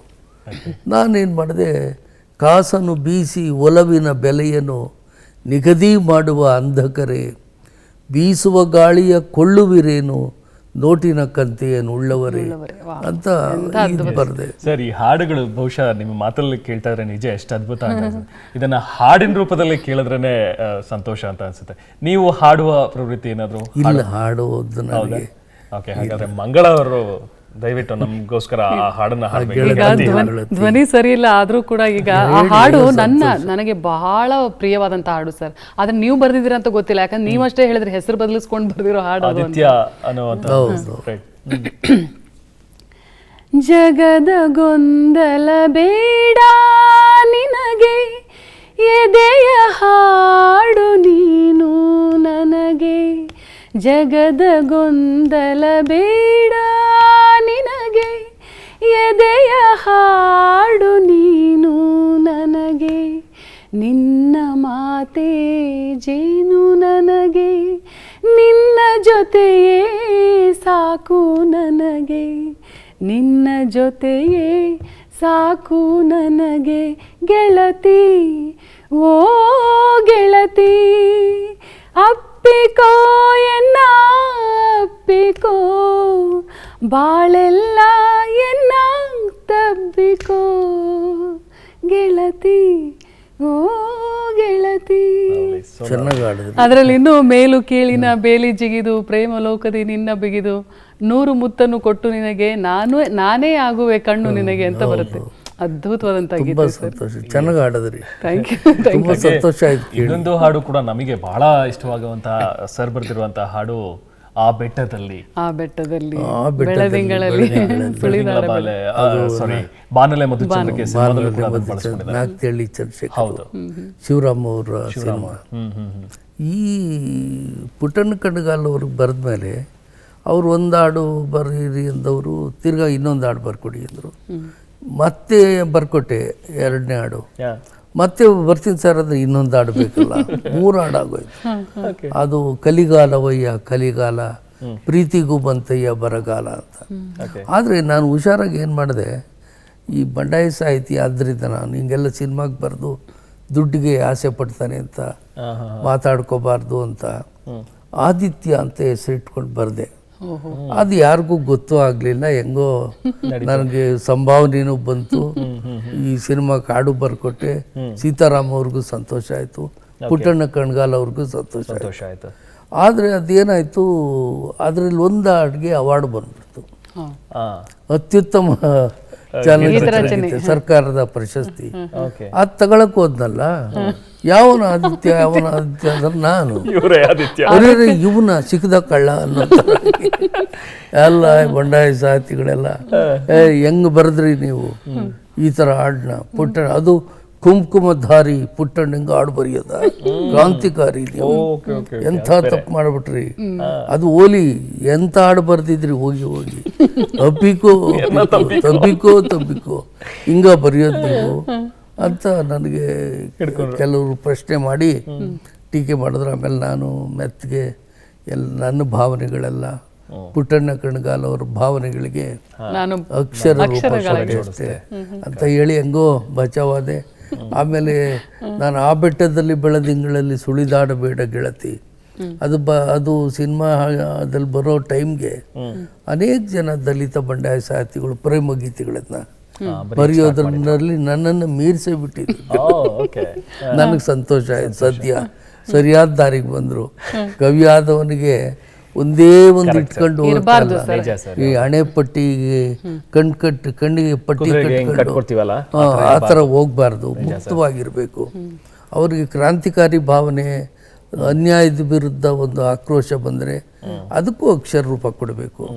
ಪ್ರೀತಿಯ ಭಾವನೆ ಬಂದರೆ ಅದಕ್ಕೂ ಅಕ್ಷರ ರೂಪ ಕೊಡಬೇಕು. ಒಂದು ಸೂರ್ಯೋದಯ ಚಂದ್ರೋದಯದ ಸೌಂದರ್ಯವನ್ನು ನೋಡಿ ಏನೋ ಭಾವನೆಗಳು ಬಂದರೆ ಅದಕ್ಕೂ ಅಕ್ಷರದಲ್ಲಿ ಕೊಡೋದು ತಪ್ಪಿಲ್ಲ. ಆದರೆ ಕವಿ ಮೂಲತಃ ಮನುಷ್ಯ, ಆ ಮನುಷ್ಯ ತನ್ನ ಅಂತಃಸಾಕ್ಷಿಗೆ ಬದ್ಧನಾಗಿರಬೇಕು ಅನ್ನೋದು ನನ್ನ ನಿಲುವಾಯಿತು. ನನಗೆ ಪುಟ್ಟಣ್ಣ ಕಣಗಾಲ್ ಬಗ್ಗೆ ಭಾಳ ಗೌರವ ಬಂತು. ಅವರ ಭಾವಾವೇಶ, ಒಂದು ರೀತಿ ಎಮೋಷನಲ್, ಅವರು ತುಂಬ ಎಮೋಷನಲ್. ಈಗ ಒಂದು ಟೀ ಕೊಟ್ಟರೆ ಟೀ ಕುಡಿಯುವಾಗ ಏನೋ ಸ್ವಲ್ಪ ಚೆನ್ನಾಗಿತ್ತು ಅನ್ರಿ, ಏನ್ರಿ ಈ ಟೀ ಚೆನ್ನಾಗಿದೆ, ಹಬ್ಬ ಗ್ರೇಟ್ ಕಣ್ರಿ ಅಂತ ಪ್ರತಿಯೊಂದು ಸಣ್ಣ ವಿಷಯವನ್ನು ಅವರು ಸೆಲೆಬ್ರೇಟ್ ಮಾಡ್ತಾಯಿದ್ರು. ನಾವು ಹಾಡು ಬರೆಯುವಾಗ ಒಂದು ಶಬ್ದ ಏನೋ ಬಂದ್ಬಿಡ್ತು. ನೀವು ಹೇಳಿದ್ರಲ್ಲ, ಮೇಲು ಕೀಳಿನ ಬೇಲಿ ಜಿಗಿದು ಪ್ರೇಮ ಲೋಕದಿ ನಿನ್ನ ಬಿಗಿದು ಅಂದೇಟಿಗೆ ಏನ್ರಿ ಈ ಥರ ಬಂದ್ಬಿಡ್ತು ಶಬ್ದ, ಈ ಥರ ಇದೆಯಾ ಅವ್ರ ಸಂಭ್ರಮ. ಅದನ್ನು ಈ ಪುಟ್ಟಣ್ಣ ಕಣಗಾಲ್ ಅವ್ರ ಜೊತೆ ಯಾರಾದರೂ ಒಂದು 4-5 ದಿನ ಇದ್ದುಬಿಟ್ರೆ ಆಮೇಲೆ ಅವನು ಬೇರೆ ಕಡೆ ಹೋದರೆ ಪುಟ್ಟಣ್ಣ ಕಣಗಾಲ್ ಅವ್ರ ಥರನೇ ಬಿಹೇವ್ ಮಾಡೋದು, ಅವ್ರ ಥರನೇ ಮಾತಾಡೋದು, ಅವ್ರ ಥರನೇ ಬಾಡಿ ಲ್ಯಾಂಗ್ವೇಜು, ಇದು ಶುರು ಆಗ್ಬಿಡೋದು. ಆ ಪ್ರಭಾವದಿಂದ ಕಳಿಸ್ಕೊಳ್ಳೋದೇ ಕಷ್ಟ ಆಗೋದು ಅವ್ರನ್ನ ಮೀಟ್ ಮಾಡಿದವ್ರಿಗೆ. ಅಷ್ಟು ಎಮೋಷನ್, ಅಂಥ ವ್ಯಕ್ತಿ ನಾನು ನೋಡಿಲ್ಲ. ಅವರು ಜೀನಿಯಸ್ ಅನ್ಬೋದು, ದೊಡ್ಡ ಜೀನಿಯಸ್. ಮತ್ತೆ ಎಲ್ಲವನ್ನು ಬಹಳ ಸೂಕ್ಷ್ಮವಾಗಿ ಅಬ್ಸರ್ವ್ ಮಾಡ್ತಿದ್ರು ಅನ್ಸುತ್ತೆ. ಸಿನಿಮಾಗಳು ಕೂಡ ಅಷ್ಟೇ ನಮ್ಮನ್ನ ಭಾವ ಪರವಶರನ್ನಾಗಿ ಮಾಡ್ತವೆ. ಹಾಗೆ ನಮ್ಗೆ ನಾವು ಭಾವೋದ್ವೇಗಕ್ಕೆ ಒಳಗಾಗ್ತೀವಿ. ಸಿನಿಮಾಗಳು ಕೂಡ ಬಹಳ ಸೂಕ್ಷ್ಮವಾದಂತ ಎಳೆಗಳನ್ನು ಹೊಂದಿರ್ತವೆ ಸರ್. ಅವ್ರದ್ದು ಯಾವುದೇ ಸಿನಿಮಾ ನೋಡಿದ್ರು ನಮ್ಗೆ ಆ ರೀತಿ ಫೀಲಿಂಗ್ ಆಗುತ್ತೆ. ಬಹಳ ದೊಡ್ಡ ಮನುಷ್ಯರು. ಮಾನಸ ಸರೋವರದಂತ ಸಿನಿಮಾ ಇರ್ಬೋದು, ಇದೇ ಧರಣಿ ಮಂಡಲದ ಮಧ್ಯದೊಳಗೆ ಈ ಸಿನಿಮಾ ಇರ್ಬೋದು, ಇವೆಲ್ಲ ಕೂಡ ಅವರು ಕೊಟ್ಟಂತ ಚಿತ್ರಗಳು ಕೂಡ ಅವರ ಭಾವನೆಗಳನ್ನ ಸೂಚಿಸುವಂತ ಪ್ರತಿಬಿಂಬಗಳ ಕಾಣಿಸ್ತವೆ ಸರ್. ಜೊತೆಗೆ ನೀವು ಬರೆದಂತಹ ಹಾಡುಗಳು, ಈಗ ಪ್ರೇಮಗೀತೆಯನ್ನ ಹೊರತುಪಡಿಸಿದ್ರು ಕೂಡ ಯಾರಿಗೆ ಬಂತು ಎಲ್ಲಿಗೆ ಬಂತು, 47ರ ಸ್ವಾತಂತ್ರ್ಯ, ಪೊಲೀಸರ ಬೂಟಿಗೆ ಬಂತು ಲಾಠಿಗೆ ಬಂತು ಅನ್ನುವಂತಹ ಒಂದು ಆ ಗೀತೆ ರಚನೆ ಬಗ್ಗೆ ಹೇಳಿ. ಅದು CGK ಅವರು ನನಗೊಂದು ಹಾಡಬೇಕು ಅಂತ ಕೇಳ್ತಾ ಇದ್ರೆ ಯಾವಾಗಲೂ. ನಾನು ಹಾಡು ಬರೀಬೇಕಾದ್ರೆ ನನ್ನದೊಂದು ವಿಧಾನ ಇದೆ. ಸ್ಮಶಾನದಲ್ಲೇ ಬರೀಲಿ ಅಥವಾ ಒಳ್ಳೆ ಹೋಟೆಲಲ್ಲೇ ಬರೀಲಿ, ನಾನು ಒಂದು ಟೀ ಇಲ್ಲದೆ ಏನು ಮಾಡೋನಲ್ಲ. ಒಂದು ಭಾಷಣ ಮಾಡಬೇಕಾದ್ರೂ ಟೀ ಕುಡಿದ್ರೆ ಮಾತ್ರ ನನಗೆ ಸ್ಪಿರಿಟ್ ಬರೋದು, ಒಂಥರ ಉತ್ಸಾಹ ಬರೋದು. 4 ಜನರ ಜೊತೆ ಮಾತಾಡಬೇಕಾದ್ರೂ ಫಸ್ಟ್ ಒಂದು ಟೀ ಕುಡಿದ್ಮೇಲೆ ಆ ಥರ ನನಗೊಂಥರ ಟೀಚರ್ ಆದ್ದರಿಂದ ಆ ಫೀಲಿಂಗ್ ಬಂದ್ಬಿಡ್ತು, ಏನೋ ಗೊತ್ತಿಲ್ಲ. ಟೀ ಅಂದರೆ ನನಗೆ ಭಾಳ ಇಷ್ಟ. ನಾನು ಟೀ ಕುಡಿಯೋನು ಬನ್ನಿ ಅಂತ ಕರ್ಕೊಂಡು ಹೋದೆ ಈ CGKನ. ಪಂಜಾಬಿ ಶಾಹಿ ಅಂತ ಆ ಕಾಲದಲ್ಲಿ ಒಂದು ಒಳ್ಳೆ ಹೋಟೆಲ್ ಇತ್ತು ಟೀಗೆ, ಚಿಕ್ಕದು ಅದ್ಭುತವಾದ ಟೀ ಪಂಜಾಬಿಗಳದು. ಅಲ್ಲಿ ನಾನು ಯಾವಾಗಲೂ ಟೀ ಕುಡಿತಾ ಇದ್ದೆ, ಪ್ರತಿದಿನ ಹೋಗಿ ಬೆಳಗ್ಗೆ ಸಂಜೆ ಪದ್ಯ ಬರೆಯೋಕ್ಕೆ ಟೀ ಕುಟ್ಕೊಂಡೇ ಬರೆಯೋದು. ಈ CGK ಬಂದು ನಮಗೊಂದು ಆಡಬೇಕು ಅಂತ ಇದ್ರು. ಬನ್ನಿ ಟೀ ಕುಡಿಯೋಣ ಅಂತ ಹೋಗಿ 2 ಟೀಗೆ ಹಾಡನ್ನು ನಾನು ಕಂಪ್ಲೀಟ್ ಮಾಡಿ, ಯಾರಿಗೆ ಬಂತು ಎಲ್ಲಿಗೆ ಬಂತು, 47ರ ಸ್ವಾತಂತ್ರ್ಯ, ಟಾಟಾ ಬಿರ್ಲಾ ಜೇಬಿಗೆ ಬಂತು, ಜನಗಳ ತಿನ್ನುವ ಬಾಯಿಗೆ ಬಂತು, ಕೋಟ್ಯಾಧೀಶನ ಕೋಣೆಗೆ ಬಂತು, 47ರ ಸ್ವಾತಂತ್ರ್ಯ, ಪೊಲೀಸರ ಬೂಟಿಗೆ ಬಂತು, ಮಾಲೀಕರ ಚಾಟಿಗೆ ಬಂತು, ಬಂದೂಕದ ಗುಂಡಿಗೆ ಬಂತು, 47ರ ಸ್ವಾತಂತ್ರ್ಯ. ಇದನ್ನು ಬರ್ಕೊಟ್ಟೆ. ಅಂದರೆ ಟೀ ಕುಡಿದ್ರೆ ನಾನು ಏನು ಬೇಕಾದರೂ ಸಾಧಿಸೋ ಒಂದು ಛಲ ಬರುತ್ತೆ ನನಗೆ. ಇದು ಸರ್ ಸೀಕ್ರೆಟ್, ನಾವು ನೆನಪಿಟ್ಕೋಬೇಕು ಇದನ್ನ ಸರ್ ಹತ್ರ. ನಾನು ತುಂಬ ಚಿಕ್ಕವನಾಗಿದ್ದಾಗ ಮಂಚನಬೆಲೆಗೆ ಹೋಗಿದ್ದೆ ಅನ್ನಲ್ಲ, ಅಲ್ಲಿ ಓದ್ತಾ ಇದ್ದೆ. ಇನ್ಫ್ಯಾಕ್ಟ್ ನಾನು ನಮ್ಮ ತಂದೆ ಬೆಂಗಳೂರು ಬಂದಮೇಲೆ ನಮ್ಮ ಮಾವ ಮಂಚನಬೆಲೆ ಕರ್ಕೊಂಡು ಹೋದ್ರು ನಮ್ಮ ಕುಟುಂಬ ನನ್ನಲ್ಲ. ಅಲ್ಲೊಂದು ಅಣೆಕೆಂಪೈ ದೊಡ್ಡಿ ಅಂತ ಅಲ್ಲೊಂದು ಸ್ಕೂಲ್ ಇತ್ತು, ಅಲ್ಲಿ ಸ್ಕೂಲಿಗೆ ಸೇರಿಸಿದ್ರು ನನ್ನ. ಮಂಚನಬೆಲೆಯಲ್ಲಿ ಓದ್ತಾ ಇದ್ದೆ. ನಮ್ಮ ತಾಯಿ ತವರು ಮನೆಯ ವಿಶೇಷ ಏನಂದರೆ ಬೆಳಗ್ಗೆ ಎದ್ದೇಟಿಗೆ ಎಲ್ಲರಿಗೂ ಟೀ ಕೊಡೋರು. ನಮ್ಮ ತಂದೆ ಮನೆಯವ್ರಿಗಿಂತ ಸ್ವಲ್ಪ ಸ್ಥಿತಿವಂತರವರು. ಟೀ ಕೊಡ್ತಾಯಿದ್ರು. ನಾವು ಆ ಟೀ ಕುಡಿಯೋದು ನನಗೆ ಚಿಕ್ಕಒಂದು 3-4 ವರ್ಷದವನಾಗಿದ್ದಾಗ ಶುರುವಾದದ್ದು. ಇನ್ನೂ ಕೂಡ ಅದು ಮುಂದುವರೆದಿದೆ. ಈ ಟೀ ಕುಡಿದು ಈ ಥರ ಅನೇಕ ಹಾಡುಗಳನ್ನು ಬರ್ಕೊಟ್ಟಿದ್ದೇನೆ. ಚೋಮನ ಮಕ್ಕಳ ಹಾಡು, ಕಾಳ ನೀಲ ಬೆಳ್ಳಿ ಗುರುವ ಚನಿಯ ಚೋಮನ ಮಕ್ಕಳು ನಾವುಗಳು ಹಾಡು ಆರ್ ನಾಗೇಶ್ ಅವರಿಗೆ ಬರ್ಕೊಟ್ಟಿದ್ದೆ. ಅದು ಅಷ್ಟೇ, ಅವರು ಜೊತೆ ಟೀ ಕುಡ್ಕೊಂಡೆ. ಇದೊಂದು ನನಗೆ ಟೀ ಇಲ್ಲದೆ ಕವಿತೆ ಆಗಲಿ ಬದುಕಾಗ್ಲಿ ಇಲ್ಲ ಅನ್ನೋ ಥರ. ನಿಜ ಸರ್, ತಾವು ಹೇಳಿದಾಗೆ ಈಗ ದಲಿತ ಚಳುವಳಿ ಅಥವಾ ಬಂಡಾಯ ಚಳುವಳಿ ಆ ಕಾಲಘಟ್ಟದಲ್ಲಿ ಬಂದಂತಹ ಸಾಹಿತಿ ಕವಿಗಳು ತಾವು. ಬಹುಶಃ ನಿಮ್ಮ ಬರವಣಿಗೆಯಲ್ಲಿ ನೀವು ಅನುಭವಿಸಿದ ಅಥವಾ ಆ ವಾತಾವರಣ ತಾವೇನೀಗ ಹೇಳ್ತಾ ಇದ್ರಿ ಮಂಚನಬೆಲೆ, ಅಲ್ಲಿ ನೀವು ಅನುಭವಿಸಿದ್ದು ಇದೆಲ್ಲವೂ ಕೂಡ ಪರಿಣಾಮ ಬೀರ್ತಾ ಹೋಯ್ತಾ ಅಂತ? ಯಾಕಂದ್ರೆ ಊರುಕೇರಿಯಲ್ಲೂ ಕೂಡ ನೀವು ಮೆನ್ಷನ್ ಮಾಡಿದಿರಿ, ತಂದೆಯನ್ನ ನೀವು ನೋಡಿದ್ದು ಹೊಲ ಉಳುವಾಗ ಎತ್ತುಗಳ ರೀತಿಯಲ್ಲಿ ಅವರು ನೊಗವನ್ನ ಹೊತ್ತು ಉಳ್ತಾ ಇರೋದು, ಅದರಲ್ಲಿ ಒಬ್ರು ನನ್ನ ತಂದೆ ಆಗಿದ್ರು ಅಂತ ಹೇಳಿ ನೀವು ಹೇಳ್ತೀರಿ. ಜೊತೆಗೆ ಚಿತ್ರಾನ್ನ ಮತ್ತೆ ಪೂರಿಗೋಸ್ಕರ ಹೋಗೋದು, ಅವ್ರ ಮನೆಗಳಲ್ಲಿ ಕೂತ್ಕೊಳ್ಳೋದು, ಕಾಯೋದು. ಸೊ ಇದೆಲ್ಲವೂ ಕೂಡ ನಿಮ್ಮನ್ನ ಬಹುಶಃ ಒಬ್ಬ ಈ ತರದ ಬಂಡಾಯ ಚಳುವಳಿಗಾರನಾಗಿ ಅಥವಾ ಒಬ್ಬ ದಲಿತ ಚಳುವಳಿಯನ್ನ ಮಾಡಬೇಕು ಅನ್ನುವಂಥದ್ದಕ್ಕೆ ಪ್ರೇರೇಪಿಸ್ತಾ ಬಂತ ಅಂತ ಹೇಳಿ ಸರ್? ಬಹುಶಃ ಸಮಾಜದ ನಡವಳಿಕೆಗಳು, ಸಮಾಜದಲ್ಲಿ ನಾವು ನೋಡ್ತಕ್ಕಂಥ ದೃಶ್ಯಗಳು ಅಥವಾ ಮನುಷ್ಯ ಸಂಬಂಧಗಳು ಪ್ರಾರಂಭದಲ್ಲೇ ಯಾಕೋ ನನಗೆ ಇಷ್ಟ ಆಗಲಿಲ್ಲ. ಚಿಕ್ಕವನಾಗಿದ್ದಾಗಲೇ ಏನೋ ಸರಿ ಇಲ್ಲ ಇಲ್ಲಿ ಸಮಾಜದಲ್ಲಿ, ಯಾವುದೋ ಬದಲಾವಣೆ ಆಗಬೇಕು, ನೆಟ್ಟಗಿಲ್ಲ, ಸಂತೋಷ ಪಡೋ ಕಾರಣಗಳೇ ಇಲ್ವಲ್ಲ, ಎಲ್ಲೆಲ್ಲೂ ದುಃಖ, ಮೋಸ, ಒಂದು ರೀತಿ ದೌರ್ಜನ್ಯ ಅನ್ನೋ ಭಾವನೆ ಚಿಕ್ಕದವನಾಗಿದ್ದಾಗಲೇ ನನಗೆ ಹೆಂಗೆ ಬಂತೋ ಗೊತ್ತಿಲ್ಲ. ಆದರೆ ನೀವು ಹೇಳ್ದಂಗೆ ಒಂದು ಪ್ರಸಂಗ ಕಾರಣ ಇದ್ದರೂ ಇರ್ಬೋದಾ ಅಂತ ಅನ್ನಿಸ್ತದೆ. ಏನಂದ್ರೆ ನಾವು ಒಂದು 3-4 ವರ್ಷದವರಾಗಿದ್ದಾಗ ಹುಡುಗ, ನಾನು ಚಿಕ್ಕವನಾಗಿದ್ದಾಗ 4-5 ಜನ ಹುಡುಗರು ನಮ್ಮ ಮನೆ ಕೊನೆಯಲ್ಲಿ, ದಲಿತ ಕೇರಿಯಲ್ಲೂ ಕೊನೆಯ ಮನೆ ನಮ್ಮದು, ಆ ಮನೆ ಪಕ್ಕ ಒಂದು ಮನೆ ಇತ್ತು, ಅದು ಬಿದ್ದೋಗ್ಬಿಟ್ಟಿತ್ತು. ಆ ಮೋಟುಗೋಡೆ ಮೇಲೆ ಕುಂತ್ಕೊಂಡು ನಾವು ನೋಡ್ತಾ ಇದ್ದೋ. ಗದ್ದೆನಲ್ಲಿ ಉಳ್ತಾ ಇದ್ರು. ಆದರೆ ಉಳೋರು ಯಾರು? ಈ ನೇಗಿಲು ನೊಗಕ್ಕೆ ಇಬ್ಬರು ವ್ಯಕ್ತಿಗಳು ಹಸುಗಳ ಥರ ಎಗಲು ಕೊಟ್ಟು ಉಳ್ತಾ ಇದ್ರು. ಒಬ್ಬ ಅವ್ರಿಗೆ ಅಂತ ಉಳೋದು ಕೆಲಸ ಮಾಡ್ತಾ ಇದ್ದ. ಮನುಷ್ಯರನ್ನ ಎತ್ತುಗಳ ಬದಲು ಬಳಸ್ತಾ ಇದ್ರಲ್ಲಿ. ಆ ಇಬ್ಬರು ಮನುಷ್ಯರು ಎತ್ತುಗಳಾಗಿ ಮುತ್ಕೊಂಡು ನೊಗ ಕೊಟ್ಕೊಂಡು ತಲೆ ಬೂಸ್ಕೊಂಡು ಉಳೋರು. ಒಂಥರ ವಿಚಿತ್ರವಾದ ದೃಶ್ಯ.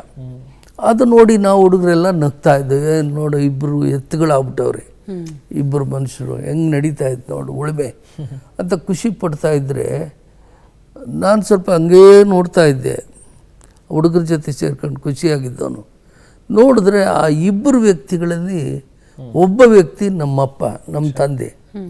ನನಗೊಂಥರ ಕಸಿಬಿಸಿ ಆಗ್ಬಿಡ್ತು. ನಮ್ಮ ತಂದೆನೇ ಎತ್ತಾಗಬೇಕಾ, ನಮ್ಮ ತಂದೆನೇ ಈ ಥರ ಮಾಡಿದಾರಲ್ಲ ಅಂತ ಬೇಜಾರಾಗ್ಬಿಟ್ಟು ಸ್ವಲ್ಪ ಡಲ್ ಆಗಿಬಿಟ್ಟೆ ನಾನು. ಯಾಕೆ ಈ ಥರ ಆಯಿತು, ಏನು ಹಿಂಗೆ ಅನ್ಯಾಯ ಅಲ್ವಾ ಇದು ಅನ್ನೋದು ಬಹುಶಃ 4 ವರ್ಷಕ್ಕೆ ಬಂದ್ಬಿಡ್ತಾ ಏನೋ. ಆಮೇಲೆ ನಮ್ಮ ತಂದೆ ಮನೆಗೆ ಬಂದ ಕೂಡಲೇ ನಮ್ಮ ತಾಯಿ ಎಣ್ಣೆ ಹಾಕಿ ಕತ್ತೆಲ್ಲ ನೀವ್ತಾ ಇದ್ರು. ಅದು ಅಷ್ಟು ನೋವಾಗ್ಬಿಟ್ಟಿರೋದು ಅನ್ಸುತ್ತೆ. ಅದು ನಾನು ನೋಡಿದ್ದು ಒಂದು 4 ವರ್ಷದವನಿದ್ದಾಗ. ಆದರೆ ನಾನೊಂದು ಅದಾದ 60 ವರ್ಷದ ನಂತರ ಅಥವಾ ಒಂದು 58 ವರ್ಷದ ನಂತರ ನಮ್ಮ ತಂದೆನ ನಾನು ಕೇಳಿದೆ. ಏನಂದರೆ, ಈಗ ನಾನು ನೋಡಿದ್ದು 4 ವರ್ಷದಲ್ಲಿ, ಇದನ್ನು ಬರೆದಿದ್ದೆ ನಾನು ಊರುಕೇರಿಯಲ್ಲಿ. ನಾನು ನೋಡಿದ್ದು 4 ವರ್ಷದವನಾಗಿದ್ದಾಗ. ಚಿಕ್ಕವನಾಗಿದ್ದರಿಂದ ಬುದ್ಧಿ ಬೆಳೆದಿರೋಲ್ಲ, ಭ್ರಮೆನೂ ಇರ್ಬೋದಲ್ಲ ಕಲ್ಪಿತವಾದ ಸಂಗತಿನೂ ಆಗಿರ್ಬೋದಲ್ಲ ಇದು ಅಂದ್ಬಿಟ್ಟು ನಾನೇನು ಮಾಡಿದೆ, ನಮ್ಮ ತಂದೆನ, ಅಪ್ಪ ನಾನು ಚಿಕ್ಕವನಾಗಿದ್ದೆ, 4 ವರ್ಷದವನಾಗಿದ್ದೆ, ನೀನು ಈ ಗದ್ದೆನಲ್ಲಿ ಎತ್ತಾಗಿ ಉಳ್ತಾ ಇದ್ರು, ಎತ್ತನ್ನಾಗಿ ಮಾಡಿಕೊಂಡು ಅದು ಯಾಕೆ ಉಳ್ತಾ ಇದ್ರು, ಅದು ನಿಜಾನ ಅಂದರೆ ನಮ್ಮ ತಂದೆ ಒಪ್ಕೊಂಡು, ಹೌದಪ್ಪ ನನ್ನ ಎತ್ತು ಮಾಡಿ ಉಳ್ತಾ ಇದ್ರು ಗದ್ದೆಯಲ್ಲಿ. ಅಂದ್ರೆ ಆ ನೆನಪು ಹಸಿ ಹಸಿಯಾಗಿ ನಿಮ್ಮ ಮನಸ್ಸಲ್ಲಿ ನಾನು ಕನ್ಫರ್ಮ್ ಮಾಡಿ, ಅಂದರೆ ನಾನು ಚಿಕ್ಕವನಾಗಿದ್ದಾಗ ನೋಡಿದ್ದು, ಬರೆದು ಬಿಟ್ಟಿದ್ದೆ. ಅಲ್ಲ ಇದು ಭ್ರಮೆಯೋ ನಿಜವೋ, ಮತ್ತೊಮ್ಮೆ ನಮ್ಮ ತಂದೆ ಹೆಂಗೂ ಬದುಕಿದ್ದಾನೆ ಕೇಳ್ಕೊಳ್ಳೋಣ ಅಂತ ಕೇಳಿದ್ರೆ, ಹೌದಾ ಯಾಕೆ ಹಂಗೆ ಉಳ್ತಾ ಇದ್ರು ಅಂದರೆ ನಮ್ಮ ತಂದೆ ಉತ್ತರ ಹೇಳಲಿಲ್ಲ. ಬಹುಶಃ ಆ ಉತ್ತರ ಹೇಳೋದ್ರಿಂದ ನನಗೇನಾದರೂ ಎಮೋಷನಲ್ ಆಗ್ತಿದೆ, ಇಲ್ಲಪ್ಪ ಎತ್ತಾಗಿ ನಾನು ಉಳ್ತಾ ಇದ್ದೆ, ನಿಜ ಅದು ಅಂತ ಒಪ್ಕೊಂಡ್ರು. ಆಮೇಲೆ ನನಗೆ ಇನ್ನೂ ಬೇಜಾರಾಯ್ತು. ಬಹುಶಃ ಆ ಘಟನೆನೇ ನನಗೆ ಎಲ್ಲೆಲ್ಲೂ ಒಂಥರ ಮೋಸ, ಅನ್ಯಾಯ, ಇದು ತಪ್ಪು, ಇದು ಬದಲಾಗಬೇಕು ಅನ್ನೋ ಭಾವನೆ ಬರೋಕ್ಕೆ ಕಾರಣ ಆಗಿರಬೇಕು.